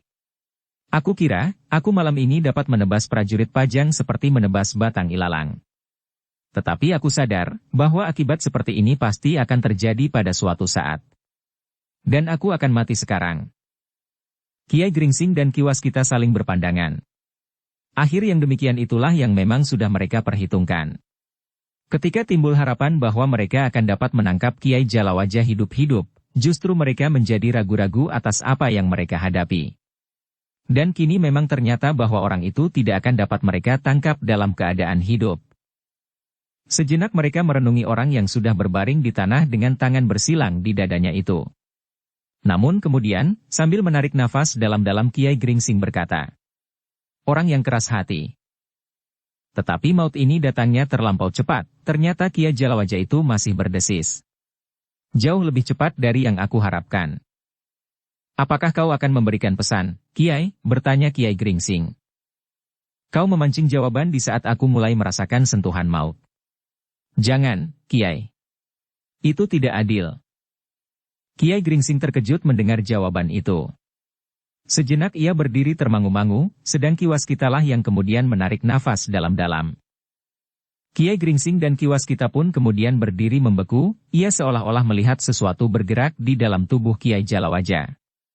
Perlahan-lahan menyelusuri tubuh itu dari ujung kaki merambat naik, sehingga akhirnya sampai ke ubun-ubunnya.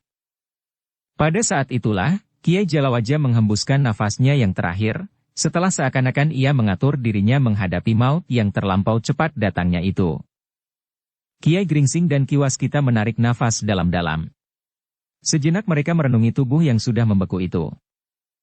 Namun mereka pun kemudian menyadari bahwa pertempuran masih berlangsung terus.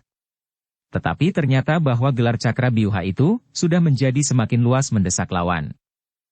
"Kemanakah Ki Sumangkar?" bertanya Kiai Gringsing tiba-tiba saja kepada Kiwaskita. Tetapi Kiwaskita menggelengkan kepalanya sambil menjawab, "Aku tidak mengetahuinya. Tetapi ia pergi ke pusat gelar." Sementara itu, seorang prajurit mendekatinya sambil berkata, "Ki Sumangkar bertempur melawan pemimpin pasukan dari Tambak Wedi." "Siapa?" "Kiai Kelasa Sawit." Kiai Gringsing mengangguk-angguk. Kemudian katanya kepada Kiwaskita, "Apakah kita akan melihatnya?" "Agaknya lebih baik, Kiai." Kiai Gringsing masih mengangguk-angguk. Lalu katanya kepada seorang prajurit, "Jagalah tubuh Kiai Jalawaja. Jika pertempuran ini sudah selesai, maka kalian pun berkewajiban untuk menyelenggarakan sebaik-baiknya." Prajurit itu mengangguk. Namun di dalam hati ia berdesis, "Mudah-mudahan aku dapat melihat akhir dari pertempuran ini." Demikianlah, maka Kiai Gringsing dan Kiwaskita pun meninggalkan tubuh Kiai Jalawaja yang terbaring itu. Dengan hati-hati mereka melintasi bagian dalam gelar pasukan Pajang, yang hanya diawasi oleh beberapa orang prajurit. Namun ternyata bahwa tidak ada sekelompok lawan yang lain yang berhasil menerobos masuk ke dalam gelar. Apalagi sepeninggal Kiai Jalawaja. Meskipun Kiai Jalawaja mati di dalam lingkungan gelar, tetapi ternyata berita tentang kematiannya itu segera menjalar. Mula-mula pada prajurit-prajurit Pajang, namun kemudian terdengar pula oleh orang-orang Tambak Wedi. Apalagi ketika beberapa orang dengan sengaja meneriakkan kematiannya. "Kiai Jalawaja mati! Kiai Jalawaja mati!" Berita kematian itu benar-benar mempengaruhi setiap jantung, terlebih-lebih mereka yang datang ke Tambak Wedi bersama Kiai Jalawaja. Semula mereka menganggap bahwa pertempuran itu hanyalah sekedar pelepasan dendam dan kebencian tanpa menjumpai perlawanan yang berarti. Jumlah orang-orang yang berada di dalam lingkungan gerombolan-gerombolan yang berada di lereng Gunung Merapi dan prajurit Pajang yang berada di Jati Anom, bukan merupakan lawan yang dapat menahan kemampuan dan kekuatan Tambak Wedi. Apalagi setelah kehadiran pasukan Kiai Jalawaja. Tetapi ternyata prajurit Pajang di Jati Anom cukup kuat untuk melawan mereka. Apalagi setelah pasukan cadangan hadir di arena, sehingga dengan demikian seolah-olah mempercepat penyelesaian yang sudah menjadi semakin jelas. Kehadiran pasukan cadangan benar-benar telah menggoncangkan ketabahan hati Kiai Kelasa Sawit. Belum lagi goncangan perasaan itu reda, disusul oleh berita yang datang kepadanya, dari seorang penghubung, bahwa Kiai Jalawaja telah benar-benar mati di peperangan itu. Kiai Kelasa Sawit menjadi semakin gelisah. Apalagi ia sedang menghadapi lawan yang tidak dapat dikalahkannya, sehingga seolah-olah telah mengikatnya pada titik pertempuran yang sama sekali tidak dapat dilakukan sambil mengamati arena. Iblis dari Jipang ini benar-benar gila, ia menggeram di dalam hatinya. Sementara Kiai Kelasa Sawit bertempur mati-matian melawan Ki Sumangkar, maka ternyata bahwa kelompok-kelompok gerombolan yang bertebaran di lereng Merapi dan telah bergabung itu, memiliki perlawanan yang kuat pula. Beberapa orang di antara mereka bertempur dengan gigihnya. Sementara pemimpin-pemimpin mereka, Ki Raga Tunggal, Serat Wulung, Sampar Angin, dan beberapa orang lagi, dengan gigihnya menghadapi para pengawal Kiai Jalawaja. Namun kehadiran pasukan cadangan dari Jati Anom yang telah dipanggil oleh Untara, untuk menjaga segala kemungkinan itu pun dengan cepat dapat mengatasi keadaan di luar gelar. Untara sendiri benar-benar dapat menguasai seluruh prajurit di arena itu. Bahkan kemudian, ia berhasil menyusun selapis pasukan cadangannya untuk menekan orang-orang Tambak Wedi dari sisi yang lain. Kiai Gringsing dan Kiwaskita melihat pula kehadiran pasukan cadangan dari Jati Anom. Bahkan kemudian Kiai Gringsing berdesis. Ternyata bahwa Angger Untara mampu mengatasi keadaan, dengan atau tanpa kita. "Ah," desis Kiwaskita. "Bukankah kita tidak banyak berbuat apa-apa di sini? Kiai Gringsing tersenyum. Namun ia pun kemudian mengerutkan keningnya, ketika ia mendengar sebuah isyarat yang diteriakkan oleh seseorang di pusat gelar. Apakah yang akan dilakukan oleh Kiai Kelasa Sawit? Bertanya Ki Waskita. Marilah kita lihat. Mungkin ada sesuatu yang dapat mengejutkan arena ini. Kita tidak tahu pasti, apakah semua kekuatan di Tambak Wedi sudah dikerahkan. Keduanya pun kemudian dengan tergesa-gesa meneruskan langkahnya, ke pusat gelar yang sudah menjadi semakin luas itu. Dalam riuhnya pertempuran yang sengit, mereka melihat betapa Ki Sumangkar memutar senjatanya melawan Kiai Kelasa Sawit yang mengerahkan segenap kemampuannya pula.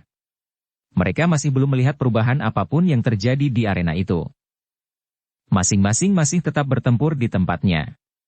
Suara dentang senjata masih bersahut-sahutan, dan sekali-kali terdengar teriakan yang menyayat. Teriakan kesakitan tetapi juga teriakan kemenangan dan kebanggaan. Kiai Gringsing dan Ki Waskita segera melihat bahwa sebenarnya Ki Sumangkar telah berhasil menguasai lawannya. Kiai Kelasa Sawit yang memiliki kekuatan raksasa itu, kadang-kadang menjadi bingung oleh kecepatan gerak Ki Sumangkar. Bahkan kadang-kadang Kiai Kelasa Sawit memaki, apabila ujung trisula Ki Sumangkar berhasil mematuk kulitnya dan menitikkan darahnya. Tetapi sejenak kemudian, terdengar sekali lagi isyarat yang ternyata terlontar dari mulut Kiai Kelasa Sawit. Dengan demikian maka setiap orang di pusat gelar itu pun menjadi semakin berwaspada. Mungkin mereka harus menghadapi sesuatu yang tidak terduga-duga.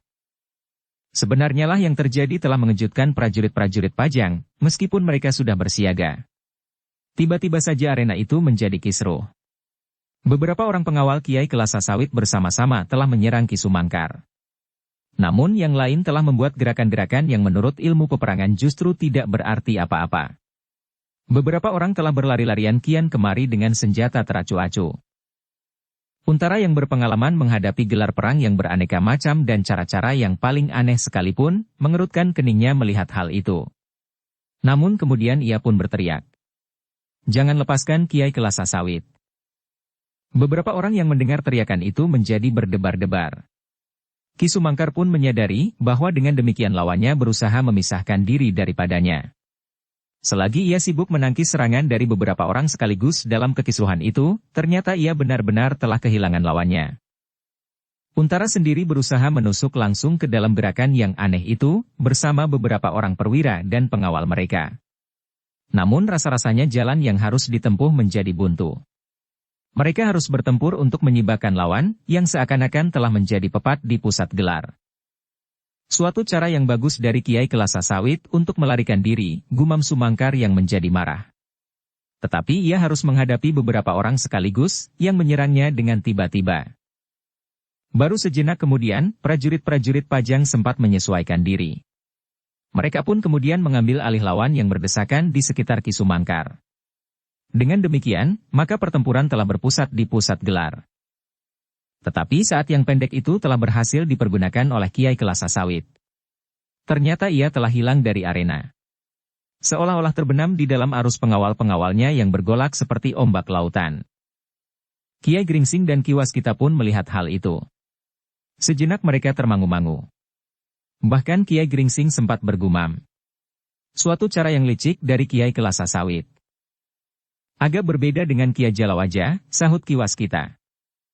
Kiai Jalawaja ternyata seorang yang bertumpu pada harga diri dan keyakinannya. Kiai Gringsing termenung sejenak. Kemudian katanya, aku ingin ikut mencari Kiai Kelasa Sawit di dalam arena itu. Marilah, desis Ki Waskita. Kita berpisah. Kiai Gringsing mengangguk. Ia pun kemudian meninggalkan tempatnya bersama Ki Waskita, dengan tujuan yang berbeda. Tetapi arena seolah-olah menjadi pepat. Pertempuran berlangsung dengan sengitnya seperti dalam perang berubuh yang kisruh. Lawan yang datang dari Tambak Wedi itu telah memusatkan kekuatannya pada pusat gelar prajurit Pajang. Dengan demikian, maka di bagian lain dari arena itu, pertempuran menjadi semakin reda. Seolah-olah mengalir dan bermuara pada sebuah pusaran yang kalut. Tetapi prajurit Pajang di dinding gelar yang lain menyadari keadaan itu, sehingga sebagian dari mereka pun berusaha untuk mencegah tekanan yang terlampau berat di pusat gelar. Tetapi orang-orang Tambak Wedi itu agaknya tidak bermaksud memecahkan gelar cakra biuha itu. Yang mereka lakukan adalah sekedar usaha untuk melindungi pimpinannya dan merupakan suatu persiapan untuk meninggalkan arena pertempuran. Demikianlah, maka sejenak kemudian, sekali lagi prajurit Pajang melihat suatu isyarat. Bukan tanda-tanda bunyi, tetapi api yang terlontar di udara. Demikian orang-orang Tambak Wedi itu melihat isyarat yang terlempar ke udara, oleh orang-orang yang sudah agak jauh dari pertempuran, maka seperti waduk yang terbuka dengan tiba-tiba, maka pasukan Tambak Wedi itu pun segera susut dari arena. Sementara itu, Kiai Gringsing dan Ki Waskita masih tetap berusaha untuk menemukan Kiai Kelasa Sawit.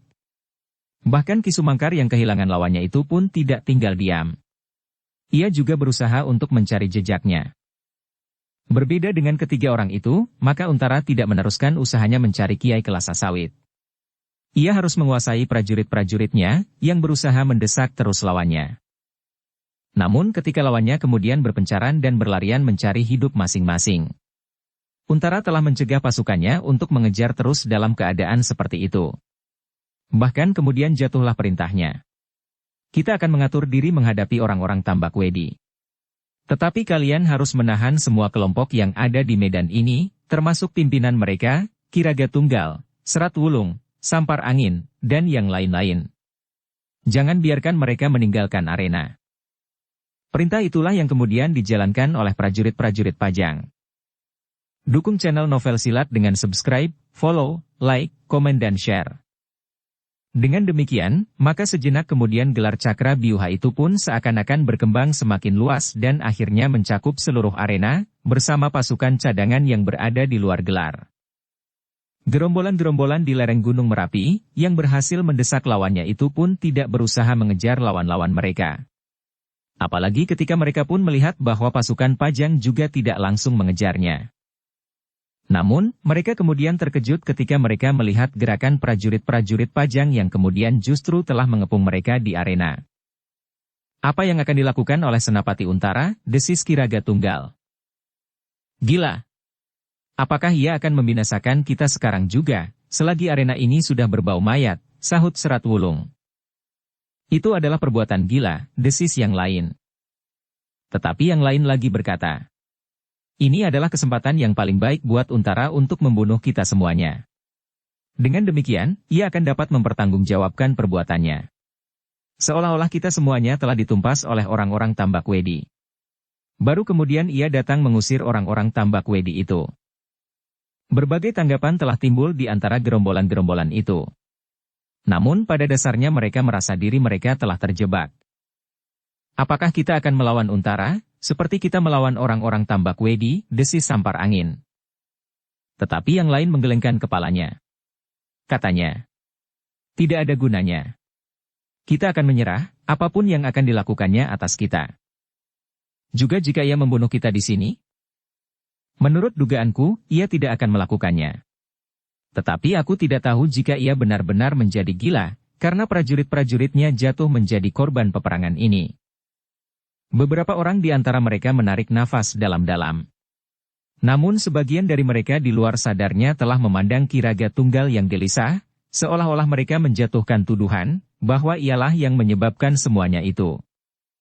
Ki Raga Tunggal pun agaknya dapat merasakan sentuhan tatapan mata kawan-kawannya yang tajam menusuk ke jantungnya.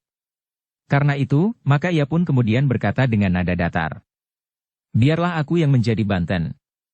Akulah yang akan menyerahkan diriku kepada Untara, untuk menerima hukuman apa saja yang akan dijatuhkan kepadaku. Karena aku dan orang-orangkulah yang telah membakar lereng Merapi ini, sehingga api pertempuran tidak dapat dihindarkan lagi. Itu adalah maksudmu. Tetapi mungkin Untara mempunyai pertimbangan lain. Kita semuanya harus dibersihkan dari lereng Merapi, agar untuk selanjutnya kita tidak selalu mengganggu tugasnya. Apapun yang akan terjadi, baiklah kita akan menerimanya dengan senang hati, desis yang lain lagi. Senang atau tidak senang, geram Serat Wulung. Sejenak kemudian, mereka pun berdiam diri. Mereka mendengar perintah Untara untuk mengumpulkan anak buah masing-masing dan meletakkan senjata. Ini adalah permulaan dari perjalanan kita, menuju ke tiang gantungan, desis Sampar Angin. Tidak ada yang menjawab. Tetapi tidak seorang pun yang dapat mengingkari perintah itu. Mereka pada umumnya sudah mengenal sifat Untara. Apalagi di peperangan yang sudah dibasahi oleh darah prajurit-prajurit Pajang. Untara akan segera berubah menjadi seekor banteng yang terluka. Semuanya berjalan dengan cepat. Sementara itu, Untara agaknya sedang berbincang dengan beberapa orang senapati yang lain di dalam pasukannya. Sejenak kemudian, maka terdengar aba-aba, dan para senapati pun menjadi sibuk mengatur kelompok masing-masing. Para pemimpin gerombolan-gerombolan yang ada di lereng Merapi menjadi heran melihat kesibukan yang sangat pada pasukan Pajang. Ternyata bahwa Pajang sudah membagi prajuritnya. Beberapa orang tinggal mengawasi gerombolan lereng Merapi yang sudah tidak bersenjata lagi. Namun yang lain telah sibuk menyusun barisan. Apakah yang akan mereka lakukan? Desis seseorang. Yang lain menggelengkan kepalanya. Tetapi akhirnya mereka pun mengetahuinya, bahwa Untara tidak mau melakukan kerja setengah-setengah. Ternyata ia sudah menyiapkan pasukan yang ada, dengan beberapa kelompoknya dari pasukan cadangan, untuk menyusul pasukan lawan ke Tambak Wedi. Kami akan menghancurkan pasukan Kelasa Sawit sampai orang yang terakhir. Menyerah atau mati, desis Untara. Karena itu, kalian jangan mengganggu kami. Siapa yang tidak mentaati perintah prajurit Pajang, akan kami binasakan, seperti Tambak Wedi. Tidak seorang pun yang menyahut. Semua orang tahu, bahwa dalam keadaan seperti itu Untara tidak sempat bergurau. Demikianlah, maka Untara telah membawa pasukannya menyusul pasukan Tambak Wedi yang tercerai-berai. Untara yakin, bahwa mereka akan mundur dan memasuki padepokan Tambak Wedi yang mempunyai dinding di sekelilingnya. Tetapi Untara sudah bertekad, Tambak Wedi harus dilumpuhkan sama sekali. Ia tahu benar, bahwa Kiai Kelasa Sawit telah banyak kehilangan anak buahnya. Yang terbunuh maupun yang terluka. Karena itu, maka menurut perhitungannya, prajurit Pajang yang masih ada dengan tenaga cadangan yang segar, akan dapat menguasai Tambak Wedi sepenuhnya. Sejenak kemudian, maka Untara pun telah siap. Dengan kekuatan yang ada, maka Untara pun segera memberikan perintah kepada pasukannya untuk berangkat. Prajurit cadangan yang datang kemudian, dan menemukan pertempuran itu sudah hampir berakhir, menjadi bagian terdepan pasukan yang menuju ke Tambak Wedi. Prajurit-prajurit yang lelah dan bahkan ada yang terluka, tetapi bertekad untuk tetap berada di dalam barisan, rasa-rasanya justru menjadi bertambah segar disentuh angin malam yang dingin di lereng Gunung Merapi. Dalam beberapa saat, Untara sibuk dengan pasukannya. Ia masih belum tergesa. Tambak Wedi adalah daerah yang tidak terlampau mudah dijangkau. Mungkin pasukannya akan menghadapi lawan yang bersembunyi di balik batu-batu besar, dan menyerang sambil bersembunyi. Namun Untara telah memisahkan sekelompok prajurit pilihan. Di dalam keadaan yang memaksa, mereka harus memisahkan diri. Merekalah yang ditugaskan untuk mengatasi serangan-serangan tersembunyi, dan dengan diam-diam mendekati lawan.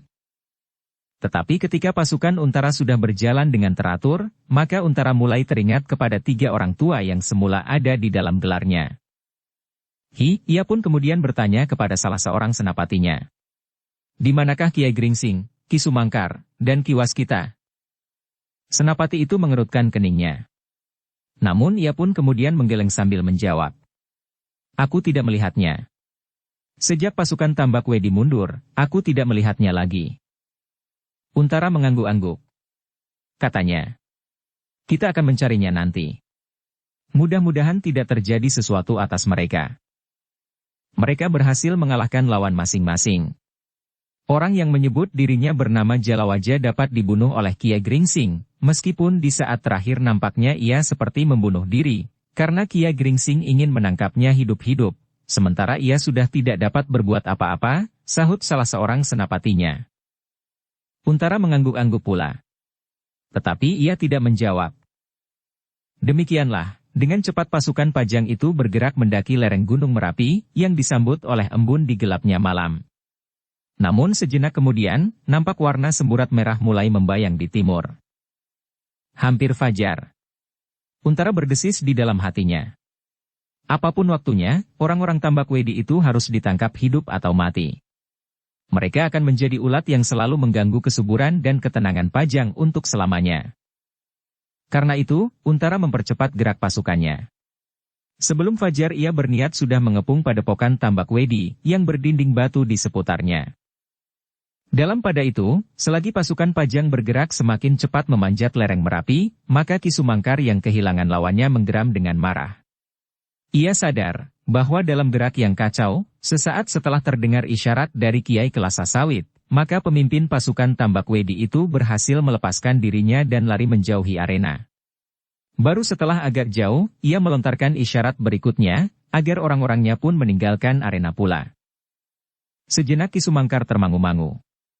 Apakah ia akan menyusul lawannya sampai ke Tambak Wedi, atau ia harus menunggu perintah Untara dan menyesuaikan dirinya dengan pasukan Pajang itu? Selagi ia termangu-mangu, maka terdengarlah langkah dua orang yang mendekatinya. Dalam keremangan malam, ia melihat dua bayangan yang berjalan tergesa-gesa. Namun, ia segera dapat mengenalnya, bahwa keduanya adalah Kiai Gringsing dan Ki Waskita yang sudah menyatu kembali setelah terpisah beberapa lama. "Apakah kau berusaha menyusul lawanmu?" bertanya Kiai Gringsing kepada Ki Sumangkar. Ki Sumangkar menarik nafas dalam-dalam. Kemudian gumamnya, "Aku kehilangan orang itu. Aku dan Ki Waskita pun berusaha mencarinya. Bahkan kami sudah membagi diri. Namun kami tidak menemukannya. Agaknya ia hanyut dalam arus mundur orang-orangnya." Tidak. Bahkan ia adalah orang yang pertama-tama meninggalkan arena dalam kekisruhan yang terjadi beberapa saat, yang dengan sengaja telah ditumbuhkannya, yang kemudian dari kejauhan memberikan isyarat dengan lontaran panah api ke udara. Kiai Gringsing dan Ki Waskita mengangguk-angguk. "Apakah kira-kira yang akan dilakukan oleh Angger Untara?" bertanya Ki Sumangkar kemudian. "Aku tidak tahu." Kiai Gringsing menggelengkan kepalanya. "Dan apa yang akan kita lakukan?" bertanya Ki Waskita. Kiai Gringsing merenung sejenak. Kemudian, tanda di dada Kiai Kelasa Sawit sangat menarik perhatian. "Apakah kita akan melihat apa yang telah terjadi kemudian di padepokan Tambak Wedi itu?" Ki Sumangkar dan Ki Waskita saling berpandangan. Meskipun agak ragu, Ki Sumangkar mengangguk sambil berdesis. "Ya, ada baiknya kita melihat apa yang kini terjadi di padepokan tua itu. Mungkin kita mendapat gambaran serba sedikit tentang gerombolan raksasa yang masih diselimuti oleh kabut rahasia itu." Demikianlah, maka ketiganya bersepakat untuk pergi ke padepokan tua di Tambak Wedi. Mereka ingin mengetahui apa yang akan terjadi. Apakah orang-orang Tambak Wedi itu masih akan tetap bertahan di padepokan itu, atau mereka berniat untuk menentukan sikap yang lain? Dengan hati-hati, mereka bertiga berjalan tergesa-gesa menyusuri jalan-jalan di lereng pegunungan. Kiai Gringsing masih tetap dapat mengenal jalan menuju ke padepokan itu dengan baik. "Tidak banyak perubahan terjadi di sekitar daerah ini," gumam Kiai Gringsing. Kedua kawannya tidak menyahut. Tetapi kepala mereka terangguk-angguk kecil. Semakin dekat mereka dengan Tambak Wedi, mereka pun menjadi semakin berhati-hati. Mereka sadar bahwa di balik gerumbul-gerumbul liar di sebelah-menyebelah jalan yang mereka lalui, atau di balik batu-batu padas, dapat bersembunyi para pengawal padepokan tua itu. "Kita tidak tahu sikap Angger Untara," desis Kiai Gringsing. "Tetapi menilik sifat dan wataknya, ia tidak akan berhenti." "Apakah pasukan Pajang akan menyusul ke Tambak Wedi?" bertanya Ki Sumangkar. "Aku tidak tahu. Tetapi agaknya Angger Untara akan berkeras hati untuk menyelesaikan tugasnya sama sekali," sahut Kiai Gringsing. Ki Sumangkar mengangguk-angguk. Ia pun mengenal sifat Untara, sehingga menurut perhitungannya, Untara tentu akan menyusul lawannya sampai ke Tambak Wedi. Kiai Gringsing, Ki Waskita, dan Ki Sumangkar menjadi heran, bahwa mereka tidak menemukan seorang pengawas pun di perjalanan menuju ke padepokan itu. Bahkan mereka menjadi curiga, bahwa Kiai Kelasa Sawit telah mempersiapkan sebuah jebakan yang dapat mencelakakan prajurit-prajurit Pajang, apabila Untara menyusul ke Tambak Wedi. Tetapi agaknya benar-benar sepi, berkata Ki Waskita. "Ya. Aku pun tidak mendengar sesuatu," desis Kiai Gringsing. Bahkan sejenak mereka mencoba memperhatikan keadaan di sekitarnya. Namun agaknya benar-benar sepi. Langit yang sudah mulai diwarnai oleh fajar, menjadi semakin merah. Bintang-bintang nampaknya menjadi semakin pudar. Di kejauhan terdengar suara ayam hutan yang berkokok bersahutan. "Hampir fajar," desis Kiai Gringsing. "Kita akan mendapat kesulitan untuk mendekati padepokan tua itu," sahut Sumangkar. "Kita akan sampai sebelum fajar," berkata Kiai Gringsing pula. Ki Sumangkar dan Ki Waskita hanya mengangguk-angguk saja. Dengan hati-hati, mereka pun merayap terus mendekati padepokan Tambak Wedi. Setiap kali mereka harus memperhatikan batu-batu besar yang berserakan. Namun ternyata bahwa tidak seorang pun yang mereka jumpai di sepanjang jalan itu. "Apakah kita akan masuk?" bertanya Ki Waskita. Kiai Gringsing ragu-ragu. Katanya, "Kita hanya bertiga. Bagaimanapun juga kita tidak akan dapat melawan semua orang yang ada di Tambak Wedi. Betapapun juga ilmu yang dapat dikuasai oleh seseorang, tetapi kemampuan kita tetap terbatas. Jadi, kita hanya akan mengamati keadaan." Ki Sumangkar dan Ki Waskita mengangguk-angguk. Memang tidak ada yang dapat mereka lakukan selain mengamati keadaan. Kecuali apabila prajurit Pajang datang menyusul mereka ke Tambak Wedi. Tetapi tiba-tiba saja ketiga orang itu terkejut, ketika mereka mendengar sebuah isyarat yang melengking dari arah padepokan tua itu. Dan sejenak kemudian, suara itu telah disahut oleh suara-suara lain, beberapa puluh langkah dari ketiga orang itu.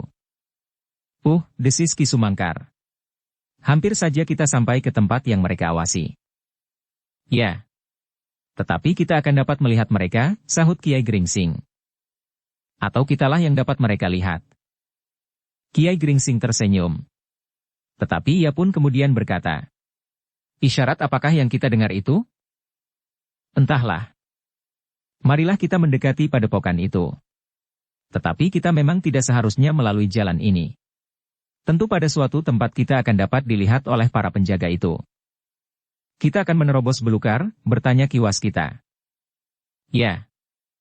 Ketiganya pun kemudian menyingsingkan kain panjang mereka. Dengan hati-hati mereka menyusup ke dalam pohon-pohon perdu liar di sebelah jalan dan langsung memotong arah menuju ke padepokan Tambak Wedi. Ternyata bahwa Kiai Gringsing dapat mengetahui arah itu dengan tepat. Meskipun langkah mereka menjadi agak lamban, namun akhirnya mereka menjadi semakin dekat dengan padepokan tua itu. Apa yang mereka lakukan?" desis Ki Sumangkar ketika pada suatu saat mereka tersembul dari sebuah belukar di dekat padepokan itu. Sejenak mereka bertiga termangu-mangu menyaksikan orang-orang yang berada di padepokan itu sedang dalam kesibukan. Kiai Gringsing, Ki Waskita, dan Ki Sumangkar memperhatikan kesibukan yang mereka lihat dalam keremangan malam. Orang-orang Tambak Wedi seolah-olah sedang mempersiapkan sebuah pasukan yang lengkap dan kuat. "Apakah mereka akan kembali ke medan?" desis Ki Waskita. Tidak ada jawaban. Rasa-rasanya ketiga orang itu telah dicengkam oleh suasana yang tidak mereka mengerti. Dengan tegang, ketiga orang itu berusaha untuk bergeser semakin dekat untuk mengetahui apa yang dikerjakan oleh orang-orang yang berada di padepokan tua itu. Sejenak kemudian, maka semakin banyaklah orang yang berada di muka regol padepokan. Bahkan kemudian ketiga orang yang bersembunyi itu melihat beberapa ekor kuda yang membawa beban di punggungnya. Agaknya mereka akan meninggalkan padepokan tua itu, desis Ki Sumangkar. Kiai Gringsing dan Ki Waskita mengangguk-angguk. Mereka merasa bahwa kedudukan mereka terancam. Ya, dan agaknya mereka baru menyadari sifat dan watak Untara. Menurut perhitungan Kiai Kelasa Sawit, Untara tentu akan menyusul mereka ke Tambak Wedi. Sejenak ketiga orang itu pun berdiam diri melihat suasana, yang semakin lama justru menjadi semakin jelas, karena langit menjadi semakin merah. Tetapi orang-orang di Tambak Wedi itu tidak mau didahului oleh cahaya fajar yang terbit di timur. Sejenak kemudian mereka pun telah siap, dan terdengar lamat-lamat Kiai Kelasa Sawit meneriakkan aba-aba. "Kita akan segera pergi meninggalkan padepokan yang sial ini. Justru selagi kita singgah beberapa hari di sini, kita sudah kehilangan seorang yang paling dipercaya. Kakang Jalawaja. Karena itu, kita harus segera pergi. Kita tidak mau kehilangan lebih banyak lagi." Setan yang bersenjata cambuk dan iblis tua dari Jipang itu ternyata berada di dalam barisan Pajang. Tanpa mereka, Pajang sudah kita hancurkan. Tidak seorang pun terdengar berbicara. "Nah, marilah kita berangkat. Mereka yang berkuda akan berada di depan. Mereka harus memilih jalan yang paling aman bagi pasukan kita. Sementara matahari berada di langit, kita akan berada di dalam hutan belukar di lereng Merapi sampai menjelang senja. Barulah kita akan menentukan arah yang sebenarnya, menuju ke lembah di antara Merapi dan Merbabu." Demikianlah, pasukan berkuda dari gerombolan yang dipimpin oleh Kiai Kelasa Sawit itu pun mulai bergerak.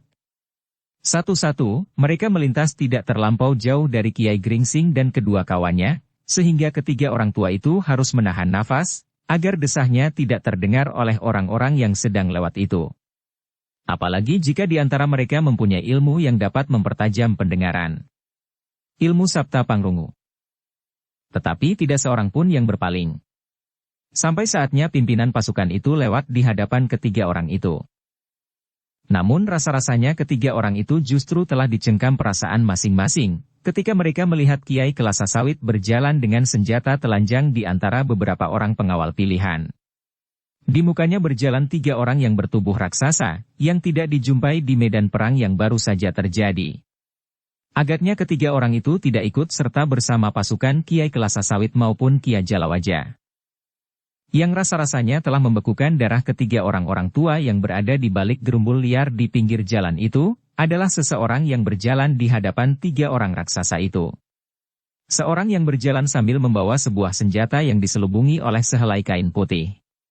Senjata yang bertangkai panjang, yang agaknya adalah sepucuk tombak. Kiai Gringsing menggamit kedua kawannya yang berpaling memandanginya dengan tatapan mata yang bagaikan menyala. Ketika Kiai Kelasa Sawit telah lewat beberapa langkah, dan yang kemudian berjalan beriringan adalah orang-orang Kiai Kelasa Sawit yang jumlahnya ternyata masih cukup banyak, maka Kiai Gringsing baru sempat berbisik.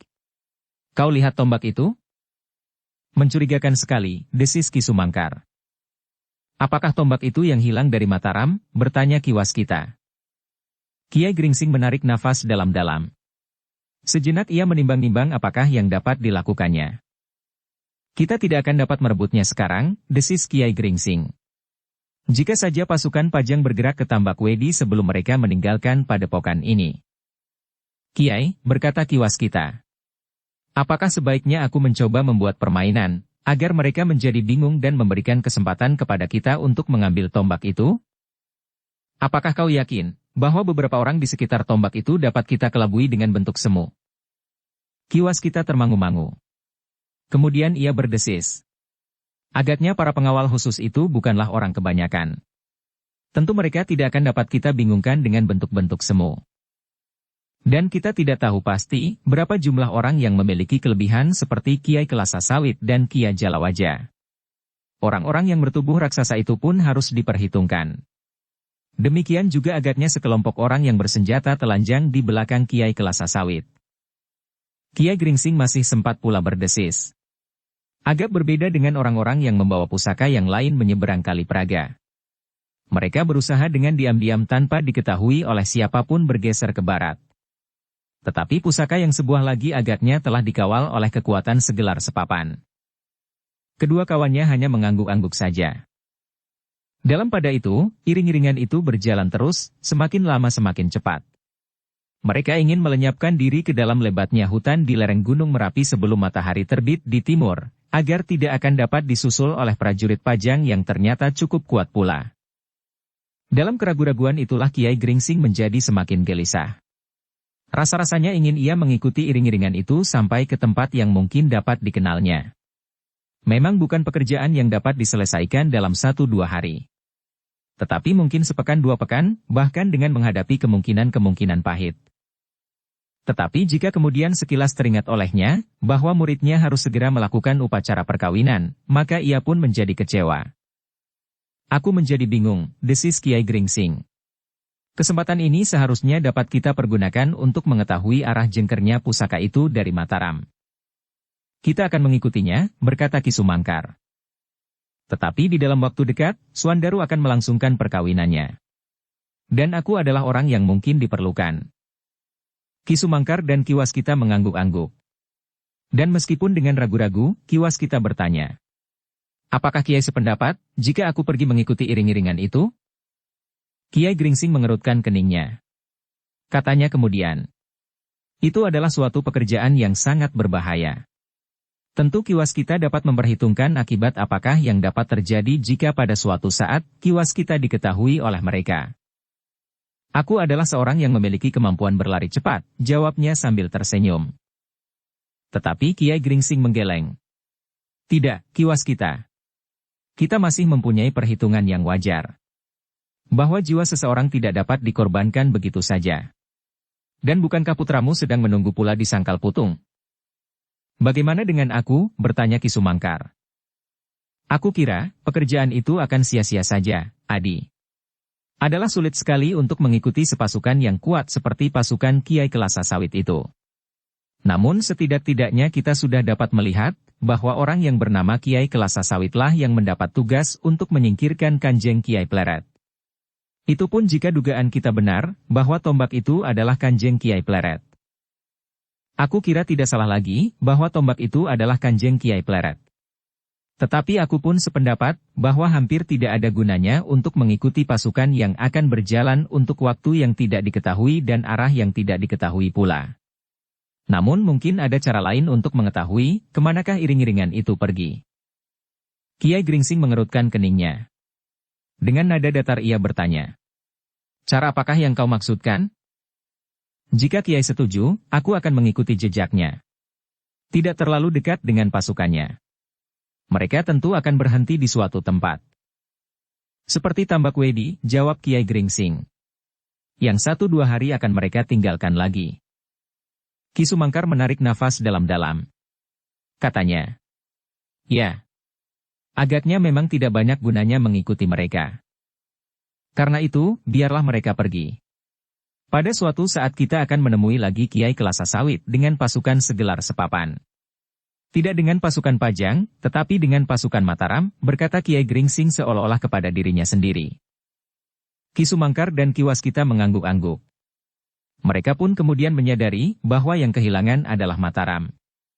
Jika pusaka itu diketemukan oleh Pajang, dan kemudian disampaikan kepada Sultan Hadiwijaya, maka Sultan Pajang itu tentu akan marah dan kecewa terhadap putra angkatnya yang terkasih, Danang Sutawijaya yang bergelar Mas Ngabehi Loring Pasar, namun yang kemudian telah diwisuda menjadi Senapati Ingalaga dan berkedudukan di Mataram.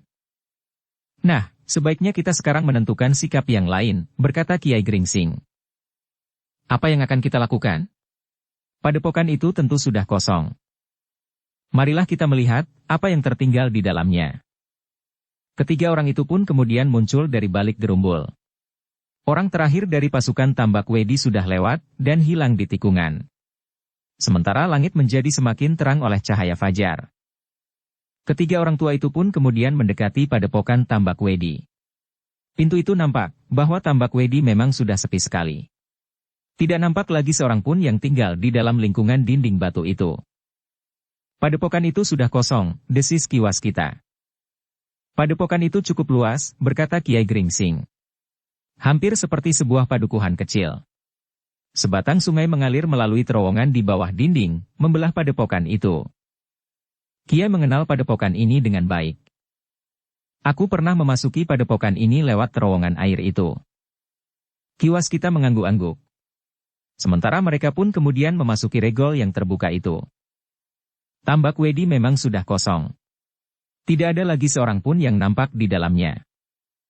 Tetapi bahwa orang-orang yang untuk beberapa saat tinggal di padepokan itu telah pergi dengan tergesa-gesa, nampak pada beberapa macam barang mereka yang tertinggal. Namun hanyalah barang-barang yang tidak penting, yang akan dapat mereka cari di sepanjang perjalanan mereka. Kiai Gringsing dan kedua kawannya pun kemudian memasuki padepokan itu lebih dalam lagi.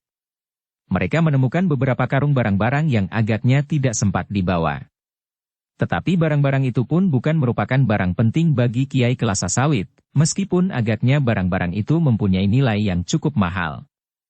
Namun barang-barang semacam itu akan mudah didapat oleh Kiai Kelasa Sawit kemanapun ia pergi.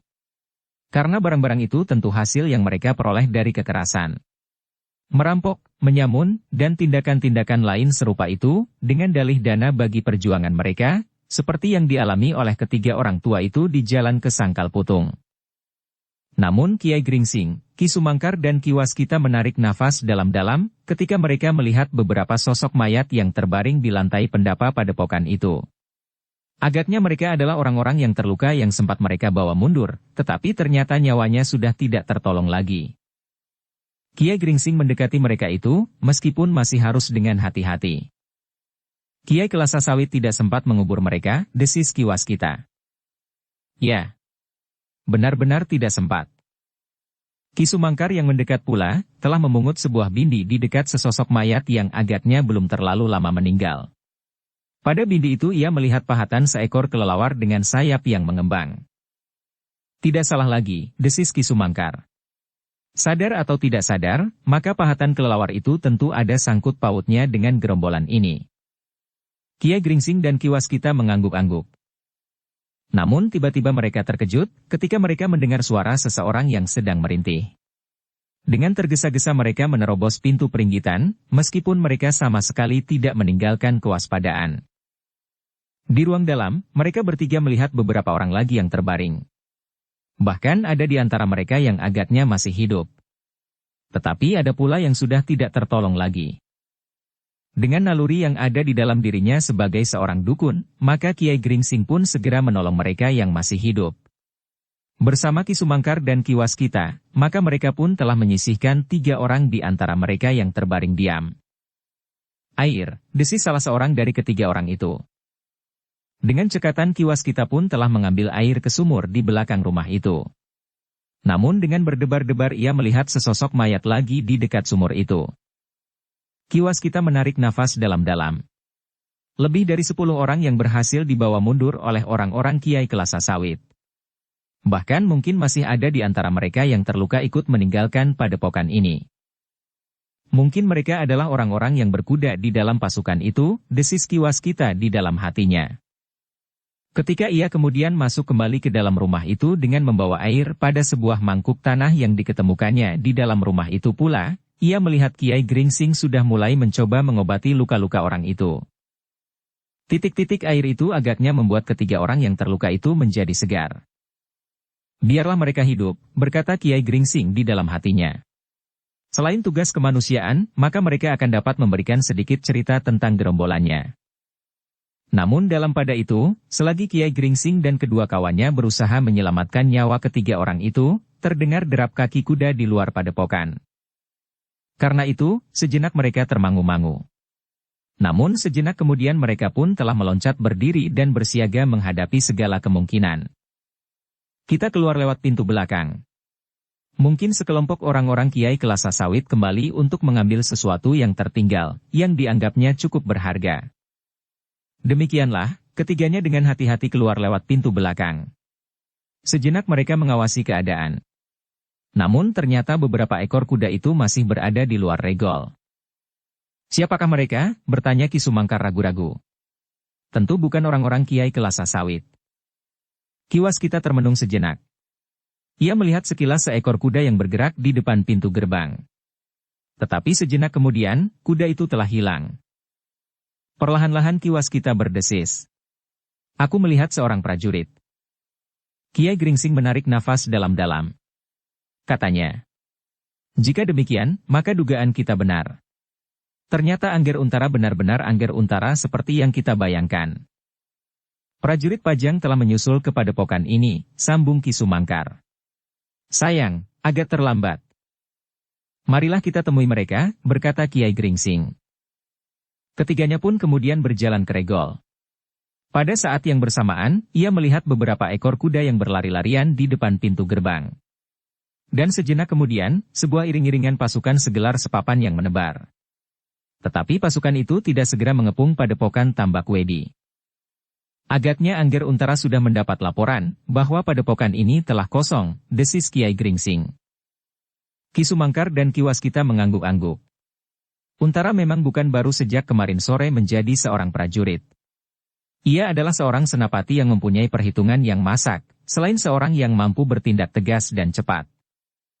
Ketika ketiga orang-orang tua itu berdiri di depan regol, maka Untara pun berjalan mendekatinya, bersama 3 orang pengawalnya. Sambil mengangguk-angguk kecil ia berkata, "Aku sudah menduga bahwa Kiai bertiga ada di sini." Dan Angger sudah tahu bahwa padepokan ini telah kosong, bertanya Kiai Gringsing. Pasukan Sandi yang mendahului gerakan prajurit Pajang telah melihat keadaan ini. Kami berhenti sejenak di bawah padepokan ini untuk meyakinkan gerakan kami.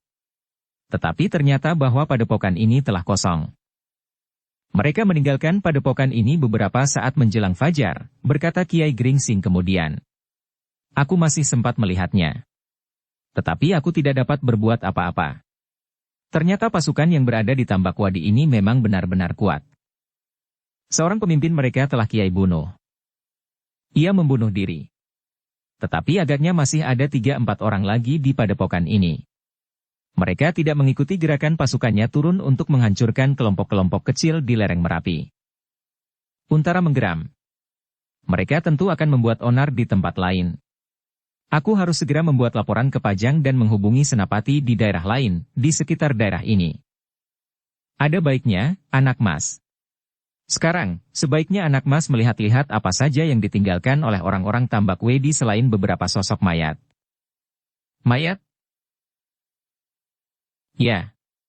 Agaknya mereka yang terluka dan sempat dibawa mundur oleh kawan-kawannya.